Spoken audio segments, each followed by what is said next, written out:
Hey, MFM. See you on the lips. Back attack, dude.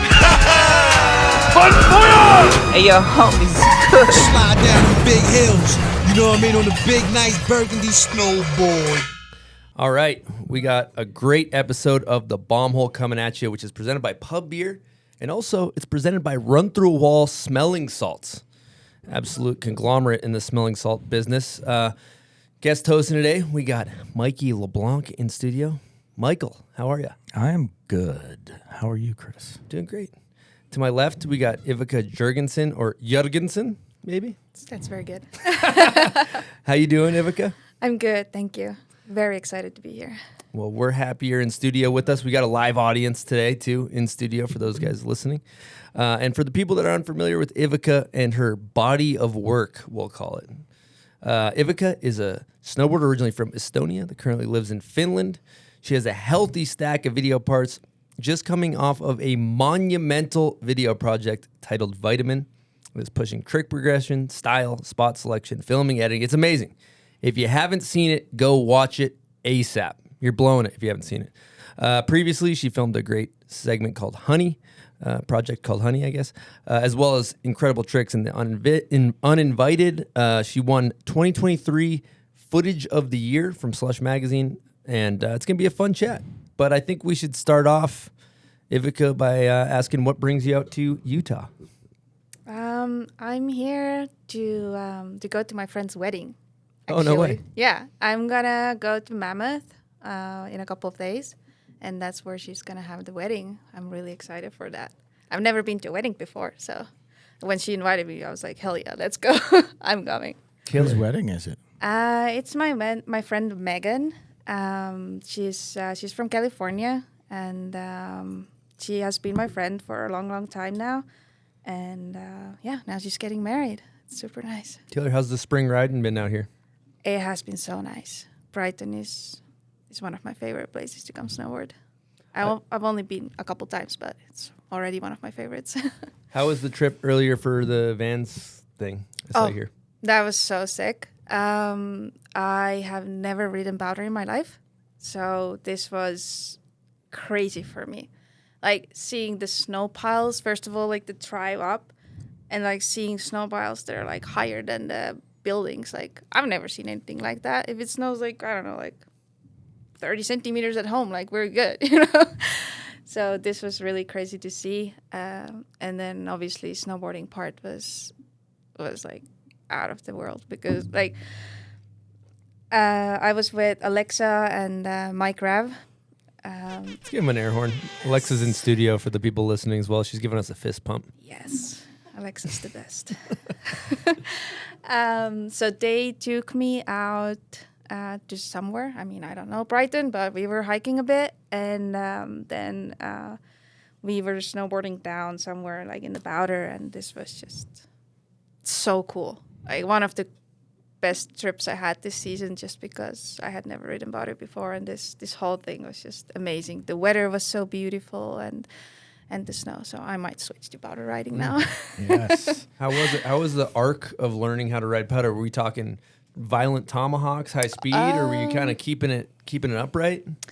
I was trying to keep it upright, but I also did a couple of tumbles down the mountain, and then that was like tumbling down the mountain in powder felt way nicer than tumbling down the stairs. So, so I think I don't know. It was really cool. I like to do more of that. So I'll be visiting Alexa a lot more often now. Whenever they get snow here. Perfect. Did you get to jump off any cliffs? Or I tried, jumps, but or? that's when I tumbled. Okay. So, Yeah. but it was fun. Yeah. The cliff was probably really small. Yeah, it usually takes. I mean, I think I was maybe with a few of the Euros that came over. First time Joni Mäkinen coming over. It took him like 2 years to land anything in powder. So I can imagine. yeah. I mean, some people pick it up in a couple of weeks. So yeah. And I was also riding a 143 board, which was like Soft? no, it was good, but didn't help with tumbling. So All right, well, that's a good way, good segue to bring you back to like where you grew up, and because I don't know, originally you're from Estonia, correct? Yeah. I don't know too many people from that area. No. I want to know what snowboarding looked like growing up and what it was like growing up there.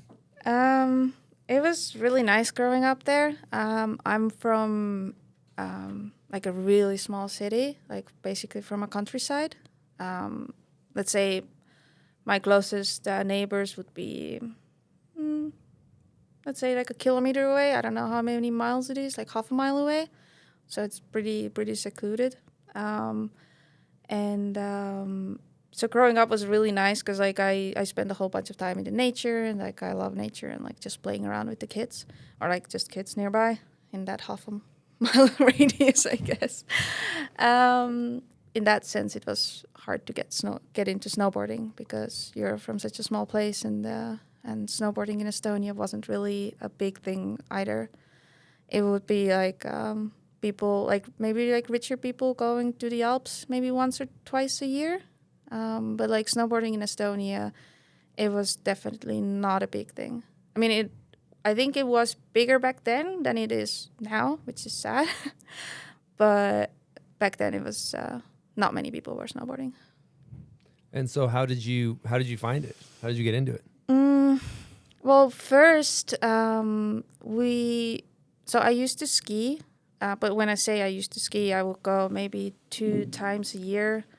2 times a week, like in the winter time, I would go with my dad and my sister to a local ski resort, which would be like I don't even know. Like if you guys think of a ski resort, that's really just like a really small hill. So if you picture Sugar Push and you take the park slope, you divide it in half and take all the features away. So that's like the run, or like that's how high the mountain was, and maybe only like a couple of slopes on it. So we would go there, let's say 2 times a winter. And this one time my dad was like, oh, why don't we just try out this snowboarding thing? Because we would always rent skis because we didn't go often enough to have our own stuff. And then we rented snowboards, and me, my dad, and my sister, ever since then, like we're all on a snowboard, which is really cool. So that's how I got into snowboarding, or that's when I was first introduced to snowboarding. But it was only like 2 times a year, so you don't really learn anything. But I did get my own snowboard for Christmas, so I at least I had my snowboard. And that same year, I changed school back home because the school I went to, I kind of got bullied in that school, so I didn't really.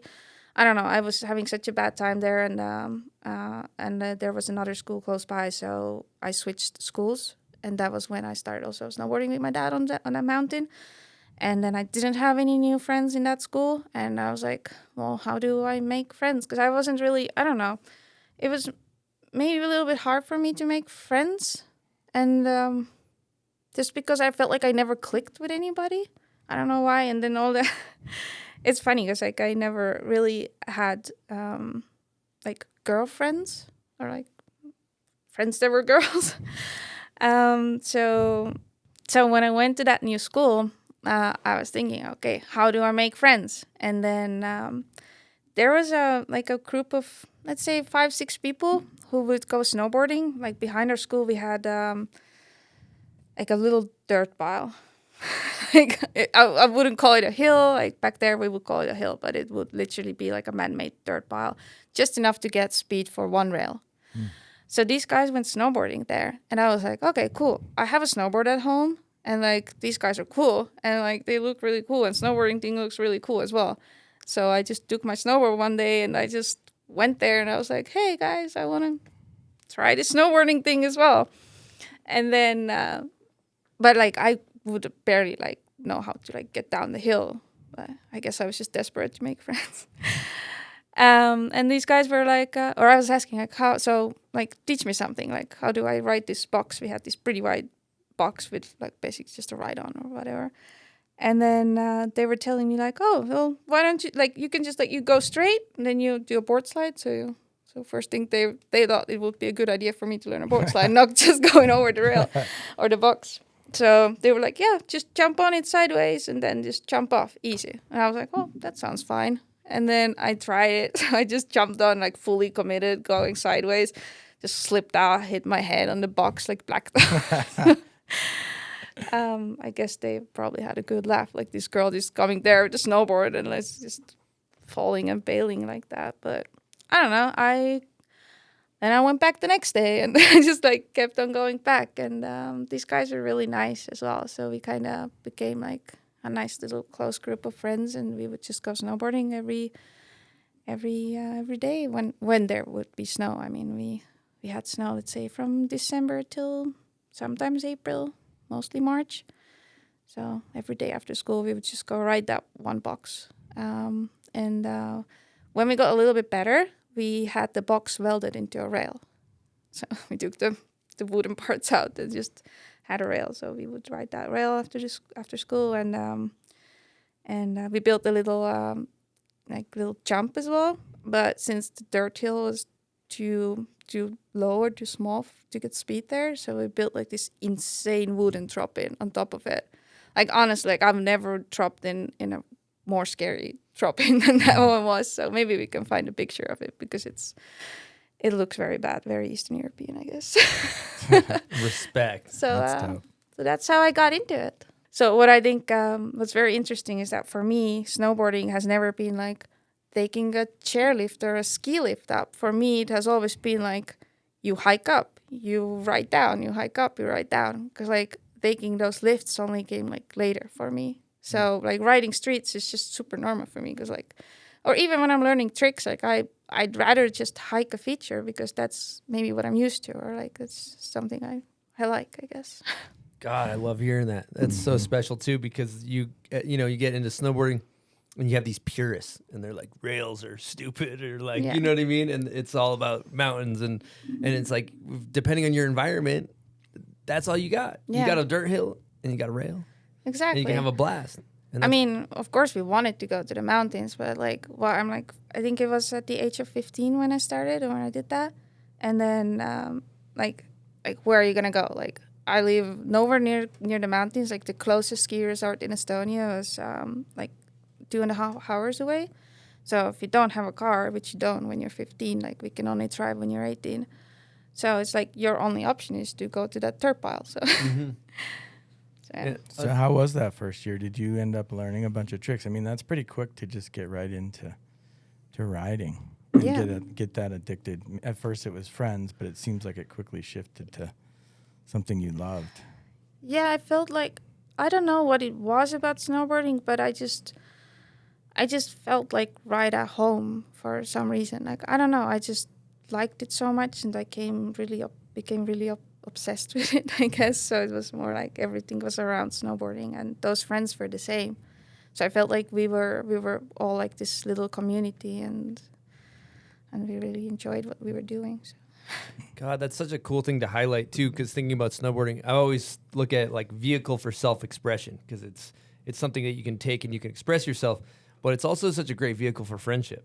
Yeah, for me it was definitely like driven by friendship, because I was just desperate to find someone to be friends with, I guess, and it ended up being really nice. Like we had a really nice thing going.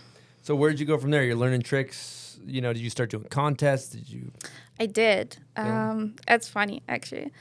When I started learning all these tricks and stuff, those couple of times when I would go to like a real mountain, well, still like smaller than Sugarbush, half a slope mountain, we had an airbag over there, and then I would just go and try backflips the whole time. And then I would get really good at backflips. So whenever there was a jump, I would just go backflipping. So I was like, maybe I could, enter contests because, I can do that one jump trick. So I started like doing those local, just like Estonian championships and or Latvian championships. Because my parents' place, it's let's say 20 minutes from the Latvian border. So I would often go and snowboard in Latvia instead of Estonia. And it's funny because, if you go to Latvia, obviously they speak a different language. Like, you don't understand what people are saying. And, so you, from early age on, you kind of have to figure out all these language barriers as well with other people, to be able to communicate. So, I would just do those local contests everywhere in the Baltics. And I wanted to become a slopestyle rider. And since I thought that, I went to the ski association in Estonia. The snowboard association is under ski association, federal ski association. I don't know what it is. Anyways, so I went there and I was like, okay, I want to get into doing all these contests, and I want to be your become this contest person to represent Estonia in whatever contest there would be. And then these guys would be like, yeah, we already have one skier. It's okay. We don't have the budget for you. And that's where my big contest rider career ended.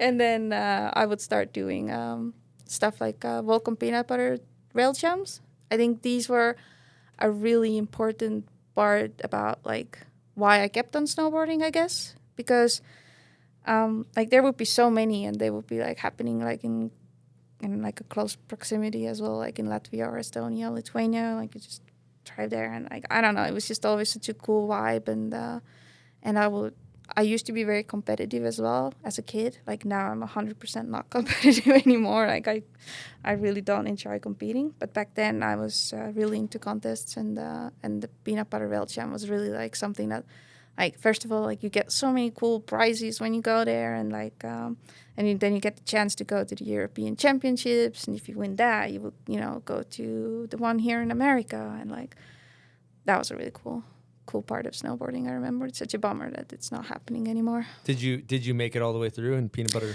rail jam? I did. So I'm the person, like if I like get an idea or if I want to do something, then I have to accomplish it. Like I can't just not fail.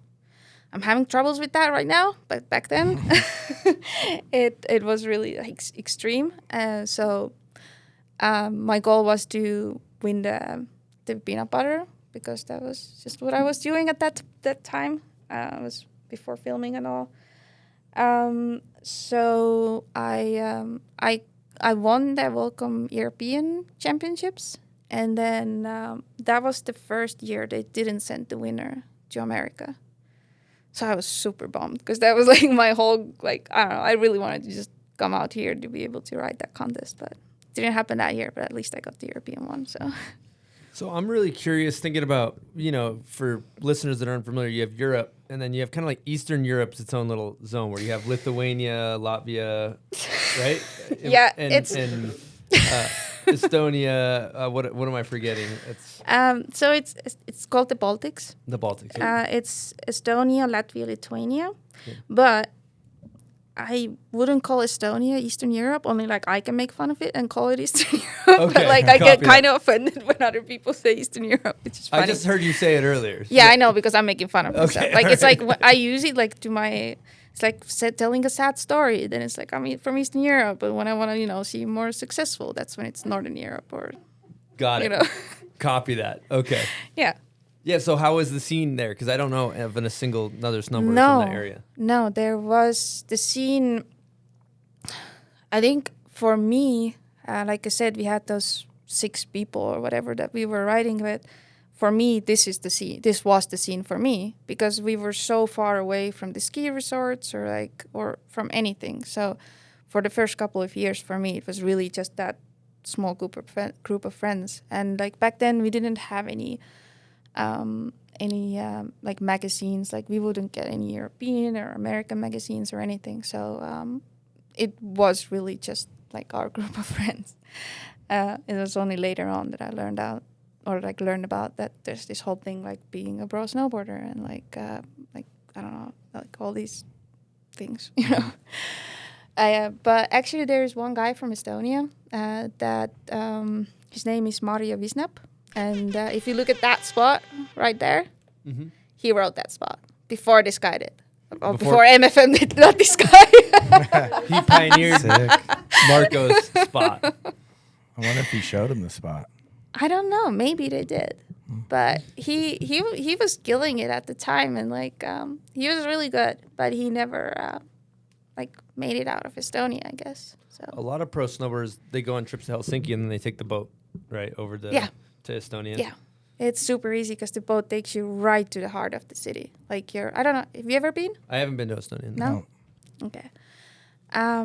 So you take the boat like from the heart of Helsinki and you get right into the heart of Tallinn. And there's this, there must be a photo of that here too. There's this old concert hall building with all these leches and stuff. Sexton got the cover. Yeah, exactly. So that's like, as you're approaching Tallinn, you're on the boat and you can see that building. So it's like right out there. So people coming from Helsinki, like that's the first place to go film. All right, we're going to take a quick break and talk to you guys about Bubs Naturals. We're always talking about it here at the Bomb Hole because we hammer all of their products. They recently came out with Bubs Brew.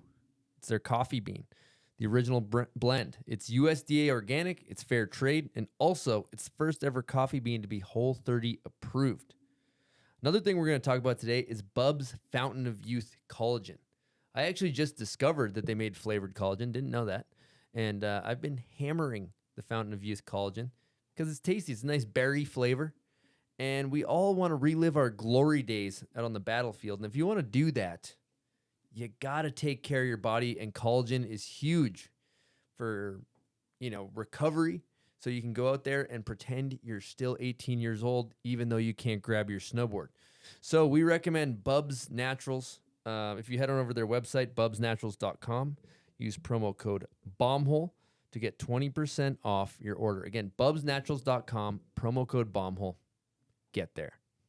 All right, you're obviously known as a street rider, but we're curious about, before you got into the streets, what that slopestyle run was looking like. So it would be a straight air just to get speed for the second jump. And then it would be my classic black backflip. And then another straight air probably. Or a board slide if there was a rail. Oftentimes, the mountains are so small that you can only have a jump. And then the second run would be on the rails. But yeah, I was called the Backflip Queen in the Baltics. So Are the backies still hitting? You still got those? No, I mean, I'm sure they're there. But at some point, I guess that was when I started filming. Because, I spend my entire season just shoveling in the streets and, just filming street clips. And I'm not going to, go and do a casual backflip in the streets. So I kind of stopped doing them. But now, since it's really slushy here, and also I'm going to go to Mammoth, it's going to be slushy there. I really want to try Could be one. time to break it out. Are you talking, laid out? Or are we No. It grabbing? was like a wildcat kind. Wildcat, Yeah. sick. There's a clip on this Banging Bees edit of her and the filmers what do you think she's gonna do? Oh, there it is. She does the backflip. Whoever. That's what we thought, Ivika. What a surprise. Yeah, Ivika, backflip, that's what we guessed. But you were winning. It didn't matter. I did, because that was, we had no girls riding. There was maybe 2 other girls that I was competing with, and they couldn't do one, so I was golden. Go-to. It's still a crowd pleaser. I mean, no matter what, is. you could be someone could do a 1260 and a backflip. Backflip's getting bigger cheers. Of course. Straight up. You're going upside down. It's cool. So how'd you get into the streets? How'd you start filming? Since I had that backflip, I wanted to pursue my slopestyle career, but since that didn't go too well because Estonia was not interested in a snowboarder, that was just a natural thing to do in Estonia because we had no mountains, so obviously I wasn't going to be a mountain rider. And my friends would occasionally just go and ride a rail in the streets because that's just right there, and if there's snow, so why not, So I would just join them, and then I started seeing all these videos, and that's when it kind of, I don't know, became natural to me to go to that direction instead. What was your first part you filmed for? My first part? Yeah. I've been such an outsider my whole life, so it was my own little edits that I would just put together, and I think my first actual part or whatever, that was the uninvited one. But prior to that, I had made my own videos, street videos, maybe 2 years or something. And when Jess invited me to do that uninvited thing, I was like, I cannot believe that it was Jess, asking me to do that. I was so hyped. How did she find you? Do you know? Because of my dear friend Alexa. Nice. Yeah. What intro. Yeah. So yeah, Alexa. I've known Alexa for a while now. It was really random how we actually, I don't know, became friends or how we actually met. but I think we've known each other for like more than 10 years now. And then she just stood up for me and told told Jess that, hey, like you should put Ivika in that video. She's sick. And I'm very thankful for that. Did you start getting sponsors and things like that when you start being in the videos? My first sponsor was an Estonian shop called Surf House. They would give me a couple of boards, or not a couple of boards. I would get a board for a season or something, and so that was my very first sponsor. It's funny because like now you can recognize all the Estonian riders because they have the Surf House logo on their board, because that's the only snowboard shop in Estonia. There's nothing else. Should we give him an air horn? Yeah, for sure. It's really cool because now when I'm snowboarding at Ruka in Finland, then it's quite close to Estonia. A lot of Estonians come there, and like you can really just like see like, oh, there's the sticker, so you can like tell which people are from Estonia. So it's really funny. And then my second one was when so I was out at Bear Mountain, and I needed a snowboard because I broke my board, and I bought a Dinosaurs Will Die snowboard. Respect. Yeah, it was so cool. It was an orange board with like some black. I can't remember what it was on it, but it was some black, really cool image on it. So I bought that one. I really liked the board, and then this board actually got stolen, and then I was so bummed about that because it was just a really nice board. I really liked it, and then I went on to buy my next Dinosaurs board, and then I received a message from Sean Genovese, like, hey, like I've been like seeing you like snowboarding on the Dinos boards, like we could send you a board if you want, and like that was for me like oh my god moment, like really, because it was just, I don't know, like I was such a fan of the band, and I really loved the snowboards, and then him like reaching out to me, I was really like, oh wow, like this is not happening. Give Jeno an air horn. Jeno's always so Goddamn tapped legend. in. Yeah, he's a good guy. He's good.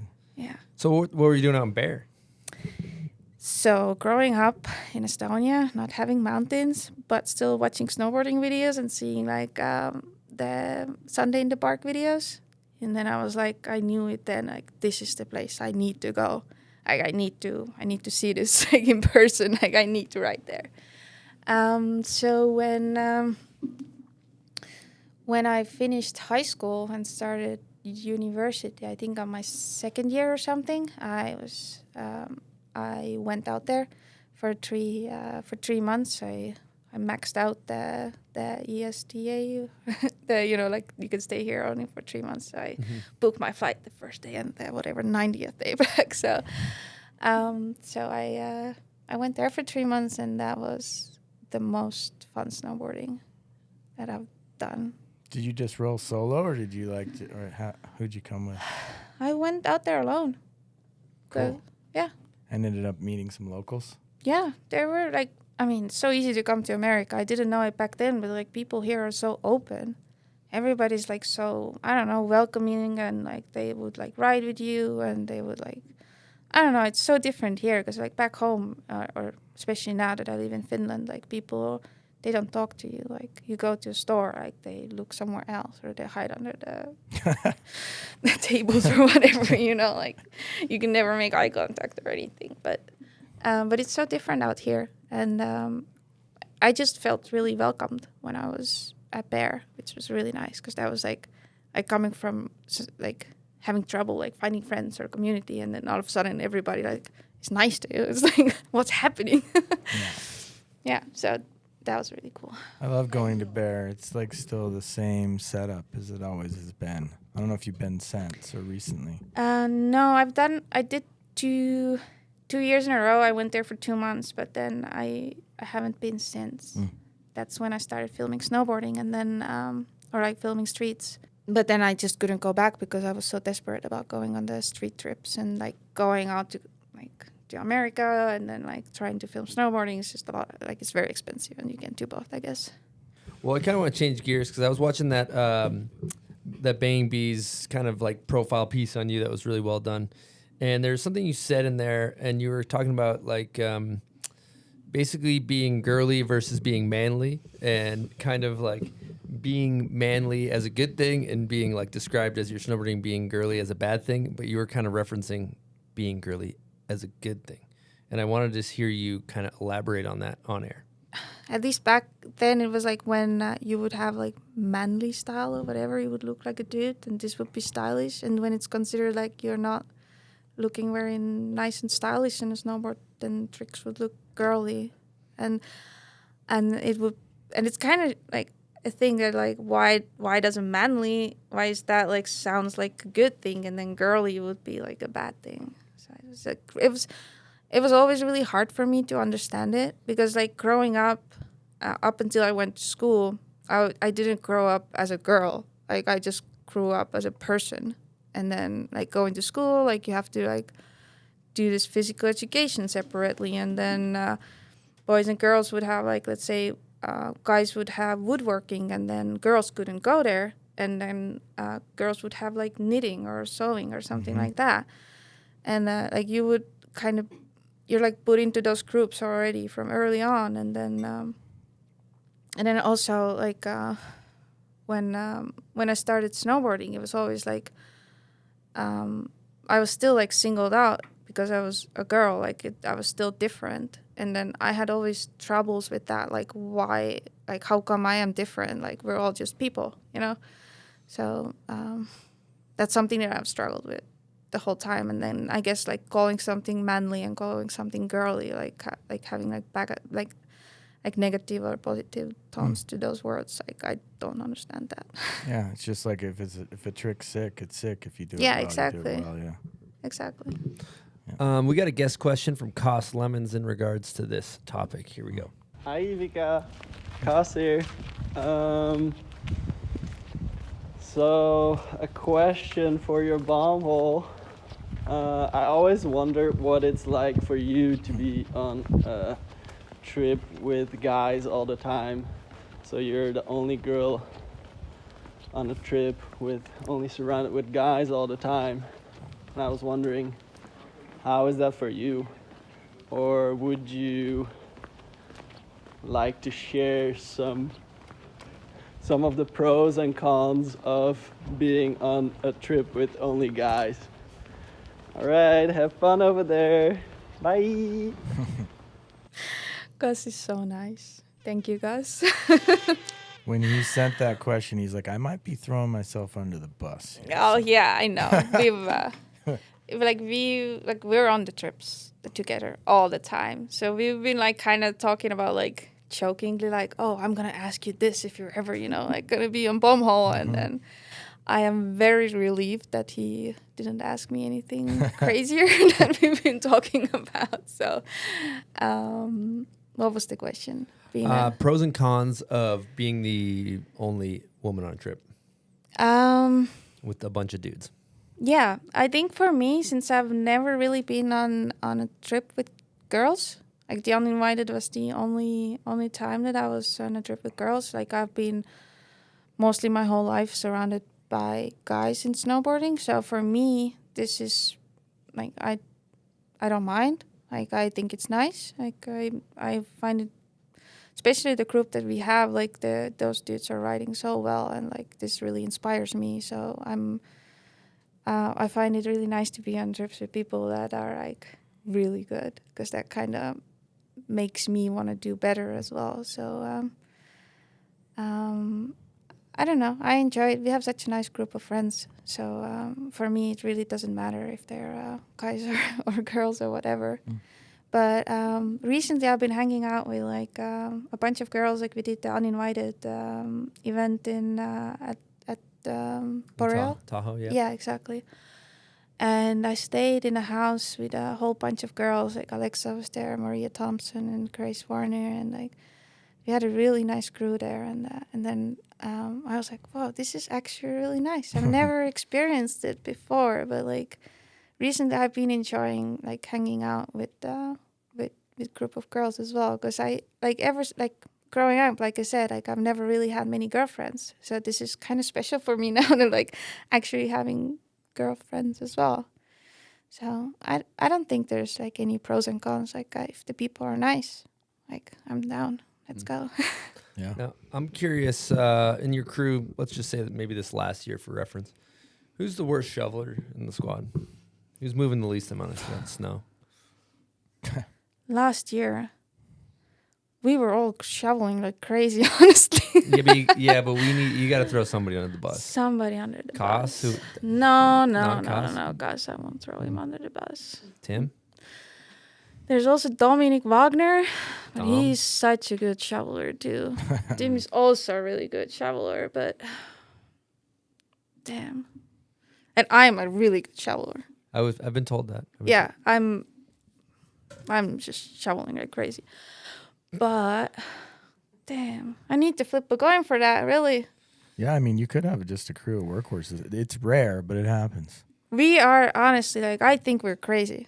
Like, we're just shoveling like crazy, and we are putting so much effort into doing spots, and sometimes the spots that we do are like, especially ones that Gus would select out, and then we would just be a day of shoveling and then the next day of riding with just such a small group, you know.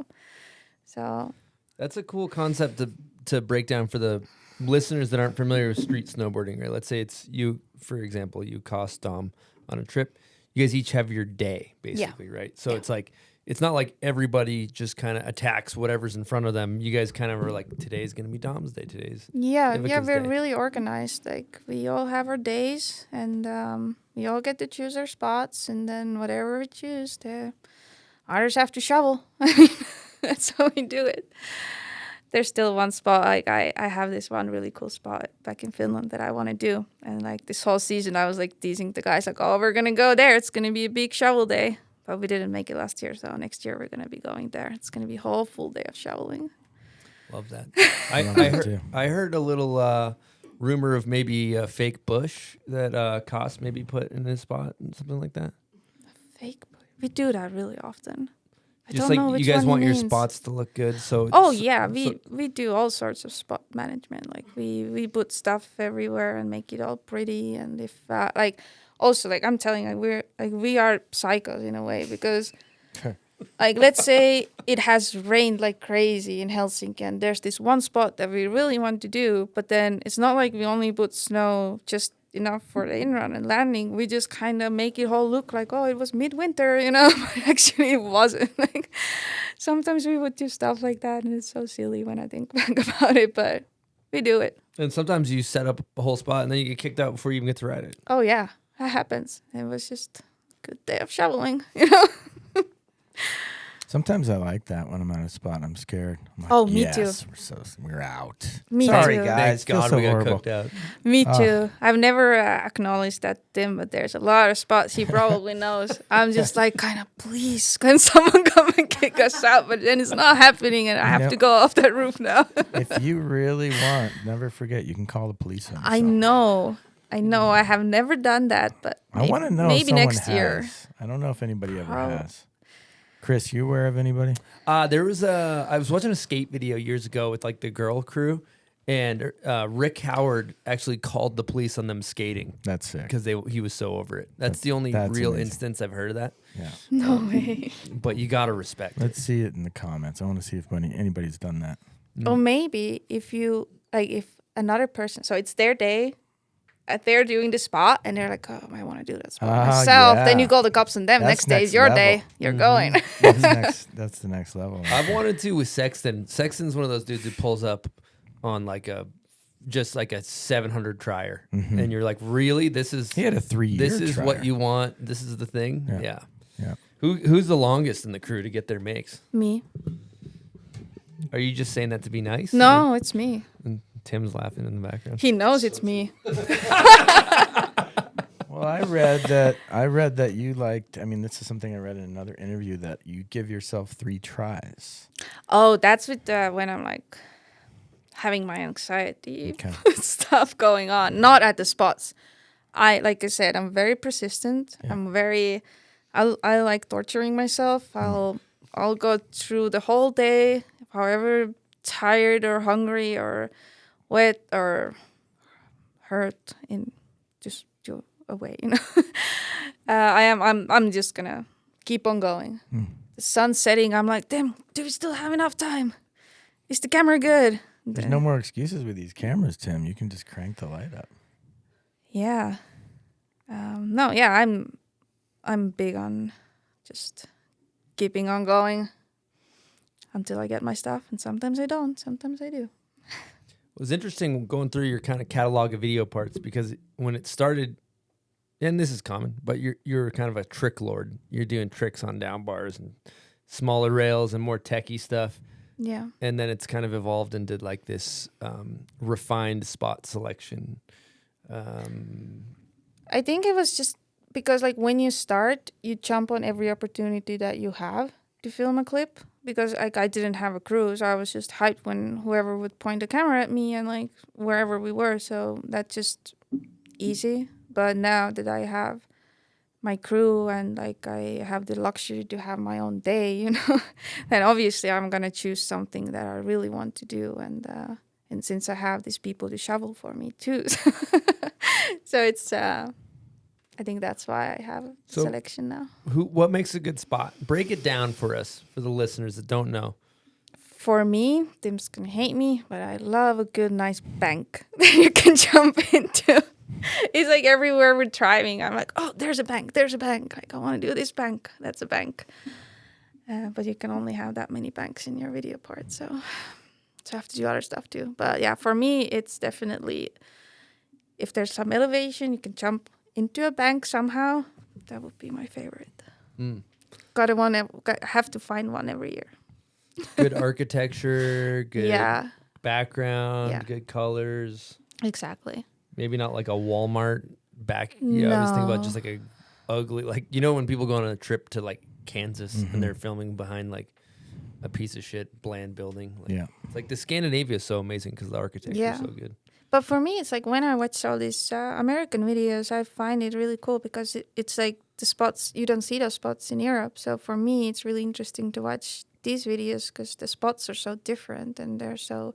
Like you guys have so many like really cool weird rails here and all that kind of stuff that you don't really come across in Scandinavia, because I feel like there everything is so like straightforward, or like I don't know, just like very well maintained and like just clean somehow. But here you can find stuff that's like cool alleyways and like stuff like that, and I really like that. So you guys talked about like putting things in shots. Do you ever remove things? Oh yeah, like trees and stuff when they're on the way, or it's actually really funny. There's one shot in Vitamin. There's this I don't know, mini kink that I'm doing a board slide on. It's at an abandoned building somewhere in Finland. And I had never seen that spot anywhere, and we were just driving past this little village randomly, and then, but there was a light pole like right next to it, like you were not able to board slide it, and since it was an abandoned building, and like, so we were like, okay, if in the evening we go back and the lights are not on, we're gonna cut this pole with this huge light pole. So the lights were not on, we cut the light pole, buried it nicely. Next day we went to film the clip. So is that the one you ride away with a big smile on your face? Probably. Like it's like a down flat, like a million kinks. Yeah, not the curved one.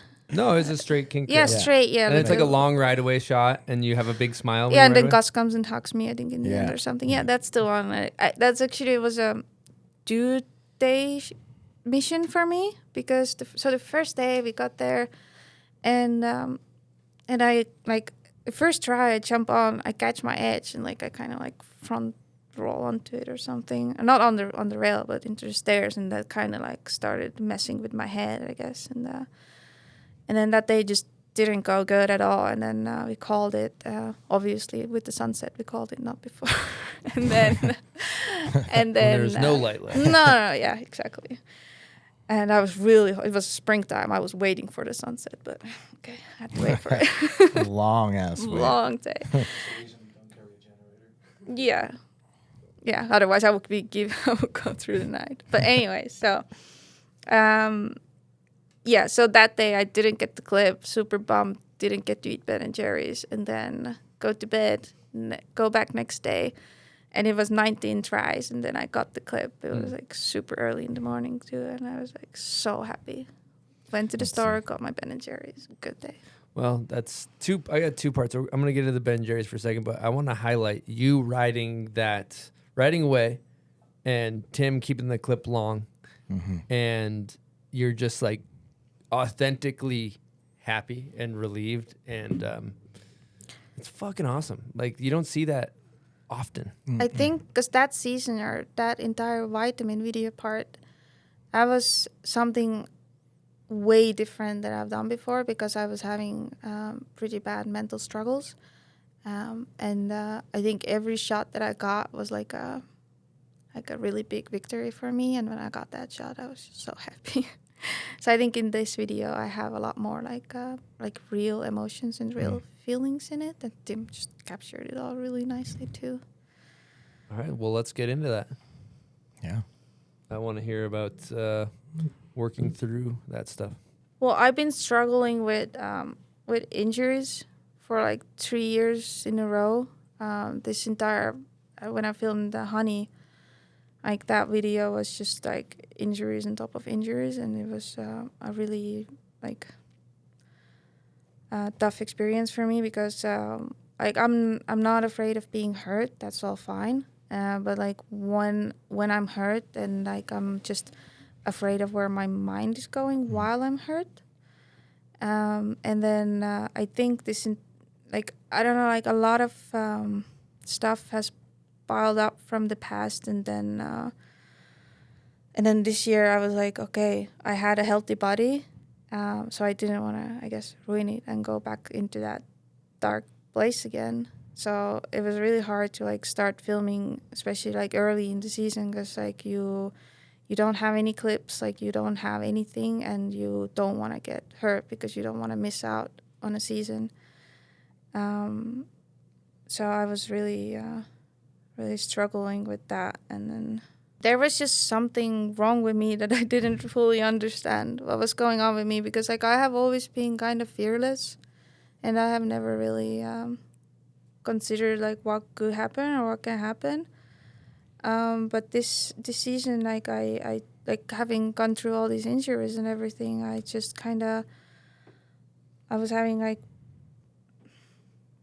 moments where like my mind would be like, all right, cool, I'm gonna go and like hit that spot, but then my body would just be frozen, and like I just couldn't understand why, and I couldn't control my body at all. Like I would just freeze. Like I would call drop to Tim, and then like I just wouldn't go, and then I would just overrun with fear at the spot. And then so what kind of things did you do that eventually helped you break through that? Was it just dropping, or was there outside help outside of snowboarding, or? For me that year, or maybe it's worth mentioning that I've been struggling with mental health issues since pretty young on, and I think a lot of it comes from me wanting to excel at everything, and I come from a family that like education and all like that kind of success is really really valued, and it's kind of expected of you, and also like I wanted to be two persons at the same time. I wanted to be this person who's like really good at snowboarding and like really like filming videos or whatnot, and then I also wanted to be the person who like gets the doctor's degree and becomes whatever nice job where you can have your office on the 20th floor and have this nice spinny chair and like turn around when people come in. So I wanted all of that at the same time, but then it doesn't work really when you, and also while you're a perfectionist and you want to do both things really well. And like at school, I would go to a private school just because my sister went there, and it's kind of was expected of me, and it was a really hard school. So anyways, I went to this private high school, and then I really had to study so much there, and I didn't have any free time. So that really made me unhappy because I really wanted to go snowboarding all the time, and I was kind of like thinking that okay, once my high school is done, like I can focus on snowboarding. But then like having so much pressure from from the parents and from friends, like everybody wanted to like go to university like straight on, like get like become lawyers or like something crazy, you know. And then I didn't really care for it. All I wanted to do was snowboarding. But since I had so much pressure from the outside, I kind of had to go straight to university. I wanted to study gene technology, if that's a thing, or like genetics technology. Genetics, Genetics technology.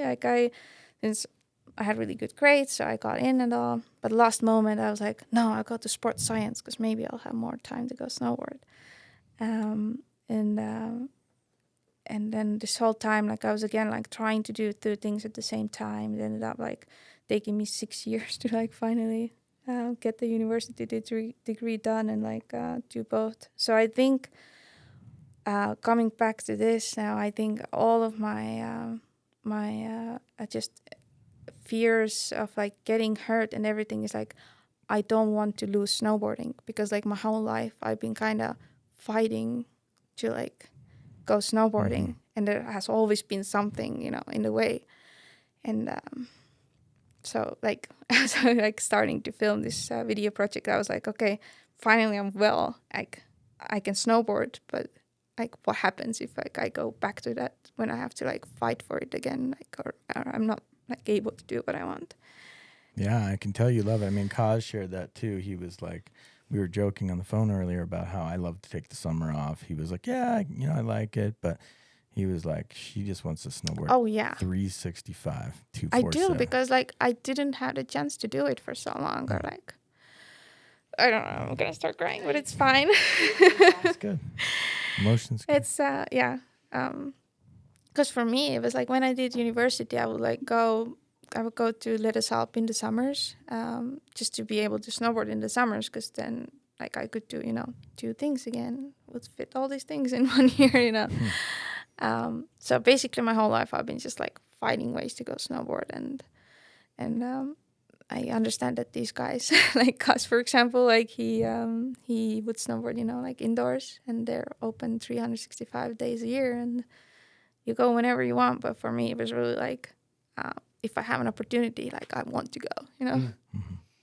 Can I chime in on something? I think first of all, I think it's so fucking gangster how much you love snowboarding. That's like, crazy. It's I know. so fucking sick. But also, like, I think that, you know, I'm gonna go Dr. Phil, kick my feet up. But you know, if you love it so much that you're scared of like losing it, it makes sense why you're scared to get hurt, because it kind of brings you a sense of joy, so much so that if you're hurt, your happiness and your sense of accomplishment all goes away. Yeah. And so you need it to feel full in some ways, is what I'm kind of hearing. Yeah, and so, exactly. Because for me, it was also like when it was summertime, like I was miserable. Like I just wanted to go snowboard. And then there was this long summer, and like there would be winters when, I don't know, we would get snow in January and the snow would go away in February. Like, and you're miserable. You want to snowboard, but you cannot.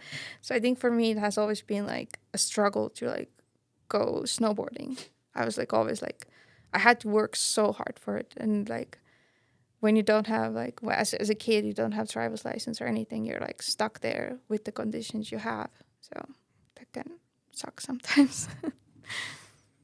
yes, I see. Yeah, for the listeners, Dara just raised her hand earlier, like his classroom. I love it. Yeah. Let's do it. You want to ask into the mic? Yeah. Okay. Because we want to hear it. Well, I feel like you guys... Hello.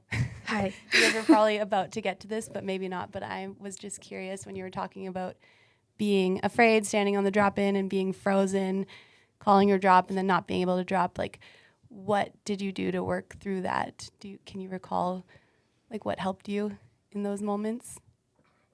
That's it. Great question. Great question, Dara. Thank you, Dara. That's a difficult question. I think I remember specifically that one shot from Vitamin where I think it might be the opener shot where I jump onto this box and then there's a rail down. I think it's the opener probably.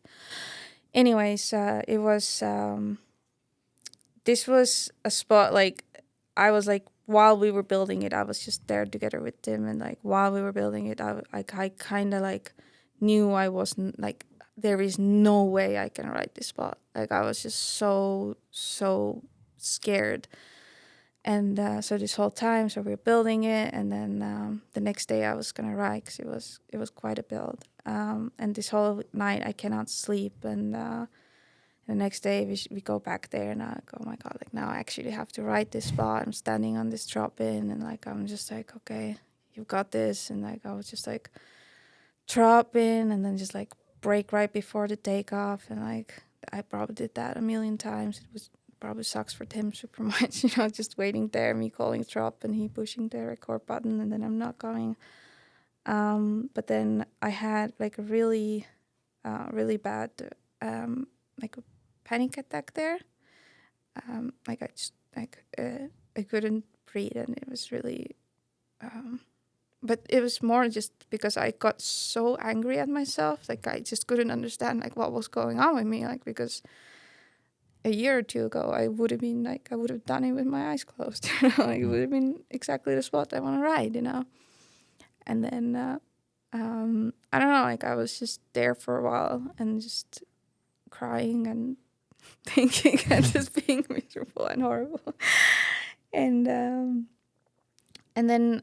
I don't know, at some point I was just like, something inside me just, I was like, okay, I can do it. Like, you've got this. And then, I don't know, I did that one try, and then the one try was perfect. Like, I just jumped on it, did a nice port slide, and there it was. And then after that, it was just like, it was super mellow, of course, but it was really just for that first try. And then after that, I kind of like tried to remember what it felt like when I went there and when I did that first try at that spot. Like I would just kind of like go back and think about these situations, and then that will maybe calm me down sometimes a little bit. Or I was also journaling, so I would like after every spot I would like in the evening I would just like write how it went and like what were the emotions that I had. And then in the end, like you kind of start recognizing a pattern there. Like you're like, okay, you start getting these thoughts, and you start, you know,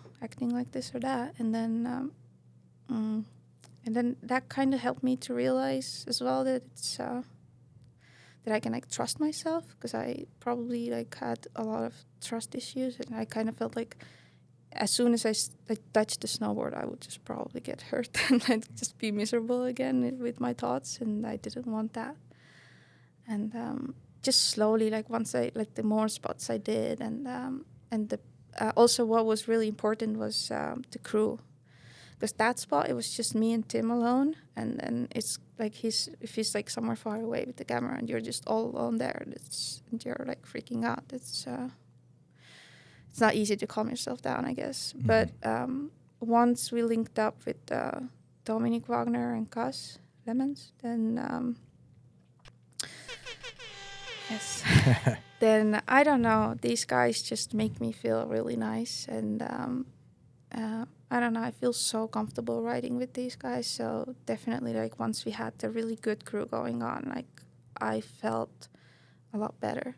Like I felt like I had this support, and like these guys kind of knew how to help me. And like Dominic, like he's such a sweetheart. Like he would always know, like if there's like, oh, you should like go a little faster, or you should do like this or that, or you like he's just so good with the tips and stuff as well. And like he was just such a big help at every spot. Yeah, it's so key sometimes to have someone at the drop-in. Yeah. You know, with those little words. I mean, sometimes the one that kind of gets annoying for me is like, you got this. But like, it does, no matter how many times I've heard something like that, it's really helpful. It does help. And just that you know that you're with the people who like believe in you, or like even when like these guys, they wouldn't let me do spots that they know that I'm like that I will like eat shit and get hurt. A good friend will gas you up, like even if you don't even believe in yourself, if they know your ability levels. For sure. Exactly. And that's a super important thing to talk about. And then highlighting also that, I love that, just thinking back on battles, it's like, once you get that first try out of the way, once you get that monkey off your back, unlocked. It's like, okay, I broke the ice. Even though I got bodied, I'm gonna run back up, and you're like, at least I got that out of the way, the icebreaker, and then you're rolling. For sure, 100%. Love that, just annihilated, but you're like, yep, I'm good, let's go. For sure. The pain sometimes helps you break through the mental. Oh my God, I would like, let's say I broke my elbow one time. And I had a surgery on it, and then that was the year I filmed Honey.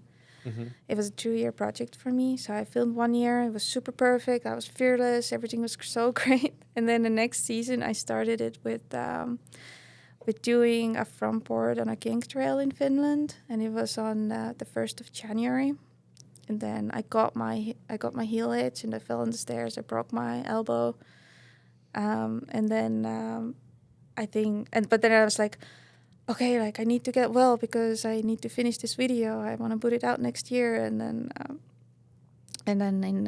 in March, I think we went to Japan, and then that's where I had this crazy robot arm around my arm, and like I could still like really move it. I had like pins in there and all. And then I was like, I need to jump into those banks now because I have this video part that I have to finish. So I was really just like, I would just force myself into snowboarding or like into finishing this whatever project that I'm working on, even if I'm not well. And like I don't want to say I'm like good at like with riding when I'm injured, but like I can make myself do it when I have to. I know I don't have to. Like nobody's expecting that from me, but I just expect that from myself. So I would just ride however hurt I am. I would still be riding. And that frontside ollie from Japan was your ender in Honey, right? Yeah, that was with the broken arm. So that's a cool story of just like breaking through the pain. And that was our last day in Japan, and our plane was leaving the next day, and I got that shot with like the sun was setting, and then that was going to be my last try because there was no light left anymore, and then I wheeled it out, so I got it. I was so happy. So I want to rewind on the journaling thing because you brought up a few things like that's an amazing tool that I haven't used much, and you also said that helped you notice patterns. How did you become aware of journaling as a tool, and what do you think about it? Are you still journaling and doing that? It was actually Tim's idea. Because I think he had his little creative mind behind that. So he probably wanted to use that journal into making that video as well. But he presented it to me in a way that, this could help you, and like, why don't you just try it, And I was like, I don't have anything to lose. Like, why not? Like, I can just try it out. And like, it was actually really nice. You take your own time, and you kind of put all of your feelings down and your thoughts and stuff, and it was nice. I'm not doing it right now, but I think I should be doing it more often because like now it's like, I don't know. Then I was really on a mission, and then I was like, if this is gonna help me, it will help me. So I was doing it, but it definitely helps, I think. Yeah, and I like what you said about patterns too, because another thing Kaz and I talked about were, at the drop-in ramp, what you check off. And I've been reading about athletes' routines, sort of what people do. Like there's rock musicians, like Metallica brings dirt from home and they rub their feet in the dirt from their house before they go on stage. Or, I'm coming in the booth, I'm telling myself that certain things. But for you on the drop-in ramp, he says you have some things you check off. Oh my gosh. Which is kind of a cool routine. It's super interesting. Yeah. That's something that I actually was not aware of. But apparently I have to like, how do I say, like, blow my nose, which is really weird. Like I'm not aware of that, but I do it in a really bad, like ugly way, like just kind of. Just go both sides, and even if there's like people walking past, like I don't even realize that I do it, but apparently this is one of the things that I'm doing. And then I definitely double check my bindings a couple times, and maybe do my gloves, just kind of check them one more time before I go. And but yeah, he probably meant the nose thing. Yeah. Well, he said a bunch of things, but it is interesting. I probably take the longest on the drop-ins out of these guys. They are pretty quick with their drop-ins, but I have this whole thing with the bindings and I guess the nose and everything. So, and also setting up the spot, I'm pretty thorough. I'm like, oh, maybe I need to put some snow here. And the guys are like, well, I don't think you're ever going to get there. And I'm like, well, I can prove you wrong, you know? Yeah, 0.5% chance. Yeah, exactly. So sometimes I would just maybe put snow at spots where other people wouldn't put it. But I've seen them do that too. It's not only me. So, yeah, I'm and definitely like when it's a rail, I take my board and like take it through the rail before I go sideways on it. That's also one of the things that I always do, but maybe not everybody does. I don't know. Yeah, tricks of the trade though. Routine is super important. You know, it's interesting to think about, like, as a video part person myself, like we operate in this world where we are like, we get really familiar with our surroundings. It's like, I need to know the speeds there. I need to feel out the rail. And then you look at like slope style people and they're just like, they don't even look at the fucking thing. And they're like flying back 270 to the bottom of the rail, like first run. And you're like, it's two different modes of operation. There's like the video part, and then there's the like contest chompers. I know. I'm very impressed by these people. Like just being able to just send it on whatever. Like I need to check out my things first, you know. But it's definitely very impressive. I think as a slopestyle rider, you probably could film a really good video part if the style and selection is there. But hey, Mikey, we're going to take a quick break. You know what we're going to talk about? No, I don't. We're going to talk about the hats that we're wearing. You usually tell me what we're going to talk about, Chris. Well, you know, these have been sold out for a long time. Oh, really? Yeah. I think I got the last one on the last round. You know what? Breaking news. Not sold out anymore. They're restocked. Where can I find them? Bombhole.com, actually. Oh, you know what I like about these hats, Chris, is the whale cord. But the problem is it reminds me of a bad memory. Yeah? What does it remind you My of? grandpa in the 80s. Yeah, he would wear whale cord. Whale cord, yeah. And he would shit himself. And washing it out of these thick grooves of this whale cord was just Yeah, well, the good news is it's a hat, so it's hard to get shit in the hat. Well, what if you sit on it? That's a good point. So that is a bit of a hazard. That's the only downside of this hat, but it is available at bombhole.com. I got a question, Ivika. Have you ever sampled run through a wall smelling salt? no, Okay. First time for everything. this is exciting. Yeah. So basically you just squeeze it and it'll pop, and then you give it a whiff, and it'll wake you up. Wait, so how do I squeeze it? You just pinch it, like a pinch. And then it just breaks in half? Yeah, it's like a capsule that breaks. Okay. And then I just smell it? Yeah, just ease it up to your nose, kind of like. Here it goes. I fully went in. She went in. She dropped right in. She went in. No hesitation. Oh my God, wow. Whew, let's do it now. Oh, wow. That's a good batch. Oh! Oh, I'm crying now. Oh! Tim, you want one? You do it. Alexa. Take a whiff. Wow. Oh! Woo!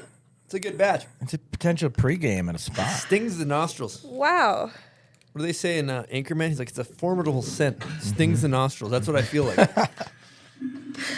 Wow, okay. Tim's vein on his forehead. Maybe it will He's actually become gone one into of... cardiac arrest. Does anybody? It's okay. I'm actually first aid Are you an certified. EMT? I'm actually. I did a We have first an aid course. I'm EMT good. on staff. I do know CPR if things hit the fan. I am peak first aid certified. I want to let you know that took one course. I took a 1-day course. I'm ready to go. Maybe this could become part of my rituals Yes. on a drop-in. That's what I was hoping you would say. Yeah. I think so. Instead of blowing my nose, I could. Well, you blow your nose and then you whack the smelling Yeah. salt, and then it's Yeah. then your first try. Game on. Yeah, let's do It's it. actually proven No, first try. Yeah. yeah, no anxiety after that. Yeah. going for it. A lot of pro hockey players use these before they go out on the ice. NFL guys. Yeah. Also, run through while smelling salts available at bombhole.com. USDA organic. Actually, that's not true. I made that up. Where can you find them? Bombhole.com. Oh, okay. And the thing is about them, a lot of people, we never talked, we buy them in bulk. Okay. We buy like $10,000 worth of salts at once. Okay. How do they come in? They come up in a huge bag. We're like a drug dealer. And then we bottle them up ourselves and sell them. Wow. So it's kind of like a whole operation. I don't know. I think it's interesting for the listeners. Just figured I'd share that. Again, bombhole.com. Use promo code Ivika for 0% off. And let's keep it moving here. I'm really curious about this. Actually, like we've talked about a lot of things, but I'm very curious about at the beginning of your vitamin part, there is a robot on the ground that is like, and you have to move it. It's like what the fuck is that thing? So in Estonia, you would think of Estonia as like some Eastern European country, but we're not. We're very tech savvy people. So these little things, they actually deliver food. So if you want to get takeout, it will be delivered to you by this teeny tiny cute robot.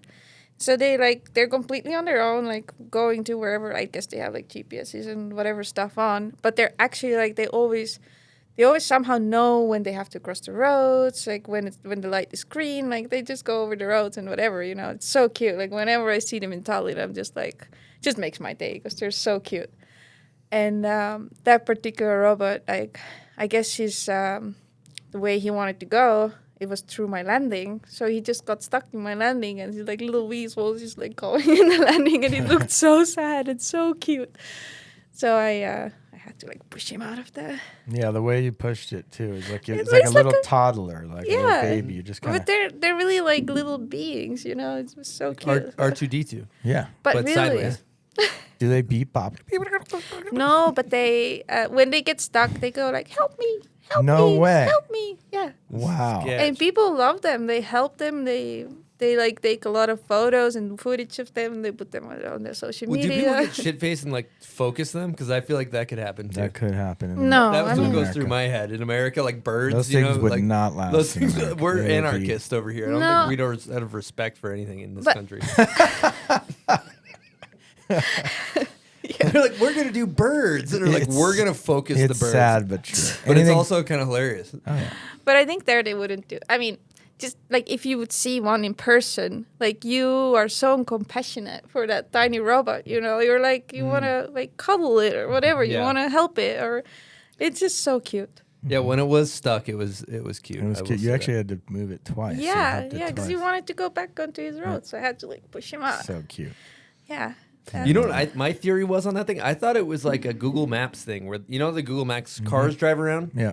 And they like to map the city. Like map the city. That was what I thought that was. No, actually, so it's an Estonian company that makes those, and I know that there's a couple of cities in the U.S. as well where they use those very same little robots. I've seen them cruising around. Yeah, we invent all sorts of. I mean, I don't invent anything, but like the people, whoever those smart people in Estonia, there's a lot of startups, and they invent all sorts of cool stuff. And for example, Skype.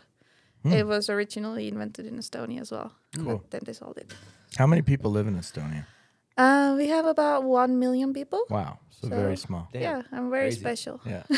So I'm curious. It's almost too far along in the interview that I'm embarrassed to ask this question. But what language do you speak in Estonia? Estonian. Oh, you guys have your own language. Yeah, we have our own language. Like I said, we have 1 million people there. And out of those 1 million, there's maybe 300,000 Russians. So it's only a very limited amount of people that you can actually talk to. But Finnish, it's very similar to Estonian. So when I go to Finland, I basically understand them quite well, what they're saying. So that's the idea. Maybe you get the idea like what the language is like. But yeah, so that's like what I was saying from early on. Like I had to kind of learn other languages as well because like you can't travel anywhere, you can't do anything with your teeny tiny language, I guess. Yeah, the other shot in your part, going back to visuals, was the cat. There's a huge mural of a cat. You get super happy. Yeah. You're pointing at it. And I also see a cat on your journal. Oh. What's up with cats? I'm obsessed with cats. I am such a cat person. I have a cat at home as well. Well, it's at my parents' house. I don't have a. What's the cat's name? It's Kitty. Oh. So you have to say it with like a really Yeah. high pitched voice, then the cat would understand. If you would just call Kitty, it wouldn't come. Or I always call him Kishu, which means a cat in Estonian. But the name is Kitty. So the cat's name's Cat and or Kitty. Okay. Yeah, cat or the kitty. Yeah, very original. So what do you like about cats? Yeah, sell us on cats. I love. Because Cats. I got a dog. I love cats. Sell me on cats though. Well, what I really like is that they're so small. Although Alexa here is proving me wrong that dogs can also be small. But I like it when the cats just like are so small they can come onto your lap and they are really lazy. They could like just sleep the entire day just inside and they're so chill. And I don't know. I kind of like it when they're also a little bit like when they've had enough of you, they just walk away. And I maybe relate to it a little bit as well. So not talking to Tim that when I've had enough, I'll walk away. But I don't know. Cats are just really cute. They're nice. All right, we're gonna get into kind of a touchy subject here. This is a bit of a polarizing subject. Okay.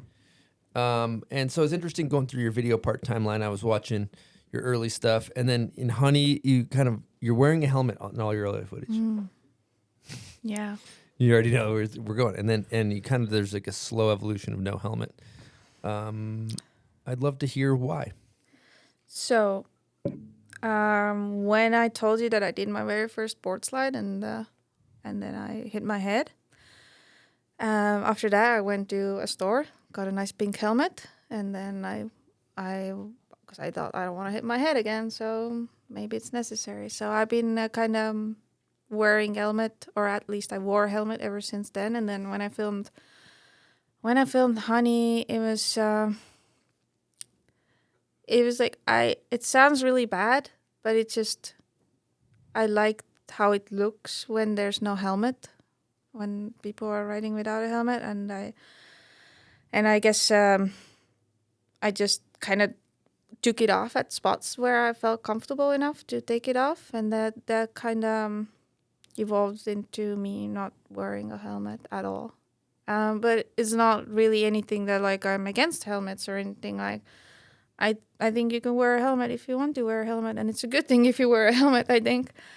But just for me, it was like I looked at the shot and I would like get bummed that maybe I was wearing one. It doesn't sound good, but that's just the truth of it, what I felt at least. And like we also said, like if you look good, you feel good, and if you have that on, and if you don't feel comfortable in it, then it would win the shot for me, maybe. But maybe in the future I'll put it on. You never know. No, I really appreciate the honesty, and I think that's really common. It's like, what are your values? You value how the spot looks, you value how you look, you value style, both like physical style and the clothing you're wearing, and how it all comes together, and what we're used to seeing, and sometimes not wearing a helmet looks better. I wear one, and I've struggled with it myself. So it's like, as much as it's a kind of an interesting topic, I totally understand. Yeah, it's a tough one, but I feel like if you want to wear a helmet, then like you should wear a helmet. And if like kids are starting snowboarding, I think of course they should put a helmet on. Like I'll have my brother wear a helmet. Like it's normal, I think. Yeah, I found that the fine. added weight, I fall on my head when I'm wearing a helmet.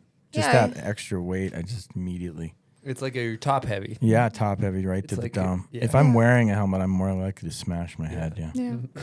Because like Just now what it is. watching that Honey video part as well, like I'm not very happy with like how my clothing and also the helmet maybe adds to that clothing, how that looks. So I wish I put on better clothes and maybe skip the helmet a couple spots. I don't know. Well, I think that all comes with like finding what you're into. You refine your trick selection, you refine your spot selection. All of a sudden, like when you first get into the trick, you're just like, I just want to do a trick. And Yeah. like, oh, that one was hard. I didn't even know I could do that. And then you're like, wait, I actually really like these tricks. I think these ones look good. Oh, I like these spots. And so as you mature depending on what direction you take it, Yeah. Yeah, I that's- learned that I do not like to wear neck warmers anymore. They don't look good. Mm-hmm. Yeah, so. You know what I really liked from the Honey part? Obviously the ender was cool, but I love the board side to nose press. Yeah, This is a sick one. that used to be my trick that I would always do. It's a moneymaker. I guess I haven't filmed one for a while. I should do one. Bring it out of retirement. Yeah. Let's go. All right, let's talk vitamin part. You know, I hyped it up at the beginning, but if you guys haven't seen it, I remember like I watched it for the first time at my friend's house. I think Taxwood was like, "Yo, have you seen Vitamin?" And we were like screaming our first time watching it. We are just like, "Whoa, whoa!" Like it was awesome. And some notables, you know, I was curious about. I think maybe starting right off with just the ender because. That one was climactic, and I've been told there's a cool story behind it. That spot was, we found that spot in northern Sweden. And when we were setting it up, I didn't check if their roof was actually slidey or not. And then my first try, when I actually like jumped into it, I got so stuck as if it was like Velcro or something. It was just like my board was stuck, and I just front flip into the landing. And then I think like it was Tim was there, and Venla Mustonen, she was also there, and they thought that I was for sure hurt or something. But Horrific bail for the listeners. Yeah. it just only looked bad, but it felt like nothing. It was just, I just stood up and I was like, well, this roof is sticky, you know. And then, but we had already put like so much effort into building the humongous landing there, and the whole roof stuff and everything, and then I was like, what am I gonna do now? Like, this roof is sticky. I cannot jump into this. But I don't know how. But so there was a whole bunch of plywood right next to it, and it was cut in the perfect size of the roof. So I was like, well, we can just put those wooden plates just on top of that roof, and then we can still ride the spot. And like it was just perfect. It fit so perfect, and we had a couple of roof screws in the car from previous spots where we took them out, and it was nicely. It was just stuck there, and then that was a cool spot. I really liked riding it. That was the only spot I think from Vitamin where I wasn't like having anxiety attacks and like feeling really scared and horrible at spots. But this was really like I felt like I was my old self. I was like confident. Like even that after that bit, I was like, I've got this. Like I know I could do that. And then we fixed the roof. And How many tries was it like to make? Just I think it was maybe like 5 tries or something. Yeah, I love the ollie in. I mean, I saw the slam, and I actually almost wondered if it was after, because your confidence of that ollie in was just full commit. It was I sick. saw that I was going too slow. Yeah. Like, because when you stand up there, it was the roof hands here, and then the roof is like where you jump off is here, and then there's the roof down. So you could only see it when you're like fully like on Committed. like commuting. So I didn't know the speed because you can't see how far away it is. So it was, and normally I have like Gus and Dominic like looking at it from every angle, like it's good now. Yeah, the speed is good, but there I didn't have it, so I was just Tim on the camera. So it was really hard for me to like assess the speed as well if you don't see it. So I saw it on the whatever where I took the leap that I'm going a little too slow. So. All right, other notables, which would be good. We can put this on the screen. I thought it was cool, the session where you board slid that nice concrete hubble edge, because Dominic obviously had a trick on it. He cab 2'd it in your part. I think he cab 3's it in a hexagon or something like that. He does. But how was that session? That was actually really cool. So it's at it's in Helsinki, that spot. It's at a place where it's an entrance for a place where they help kids who have problems and who are maybe like homeless or have whatever problems. And then while we were setting it up, this guy comes outside and he's like telling us that it's not a good place to do it because we might, scare off the people who need help. And then because if there's something going on, like right at the entrance, it's it's maybe a little bit intimidating for them to actually, you know, like if they've already taken the step to go there and then they see that there's something happening at the door, then they might, you know, turn around. So so we talked to him, and like he understood what we were doing, and we were just like nice people, and he was a nice person. So he was like, okay, that's fine. Like if you see anybody coming, just like maybe stop it for a second, or like kind of just be nice, or just and we. So it was that was a really, really nice spot in that sense, because he like invited us in, gave us some coffee, had a nice talk, got to do the spot. So. Killer. Well, other things too. I actually have notes on too. Is the subliminal messages. Like there's screenshots that Tim threw in there. Is it of your journal or something? Like there's like little. Yeah, that's Tim's editing. He threw in there. These are the cuts from my journal. I can't really remember what he put in there. I haven't watched it for a while. And another thing we didn't mention too is the fact that you have a book going along with this. Yes, I do. I actually brought it to you guys as a gift. Yeah, amazing. Here you are. Oh, this is so sick. Thank you.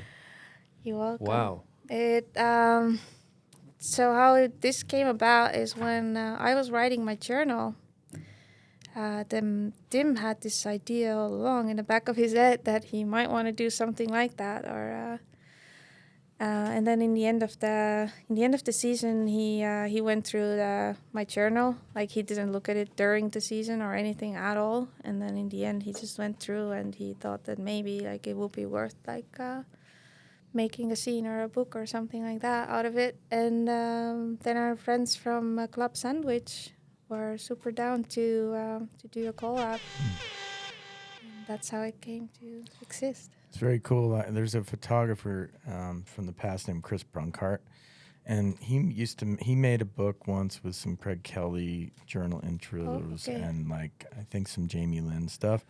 And thinking back, like when videos come out, they seem so current, and it's like I don't want to look at a book, but the book has stood the test of time. I think this is something that might be the same.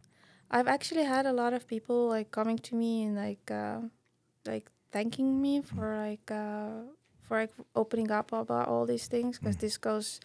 I think there's a little bit more about how I felt during that season, and a little bit more about my mental state and so on. And then people really have appreciated it. So. Yeah. I want to commend you for that too. I think it's really special. You know, the good thing about that is I think there's a lot of people that I guess I can only speak on my own experiences with things I've been through, where you are internalizing it, thinking you're the only person going through something. Yeah. And when you hear somebody else talk about it, it's really comforting to know, oh, damn, I'm not the only person that's experiencing these thoughts. That's actually why we do a lot of the reason why we do this podcast, because I think it's important for people to realize, oh, somebody looks up to Ivika and they're like, oh my God, I thought she's this pro snowboarder that has this, but she has the same exact experiences that I have. I think that's really powerful for the people listening to hear. Mm-hmm. You know, actually, one of the reasons why I decided that I can put it out, or like I can share my story, is because of this podcast. Because I've heard so many people like actually like sharing their stories, and like and kind of showed me that it's not that they're also, you know, like having whatever problems that they have, that it's not all just like all nice all the time, you know. Mm-hmm. So this definitely made me feel a lot more comfortable to like put my story out there too.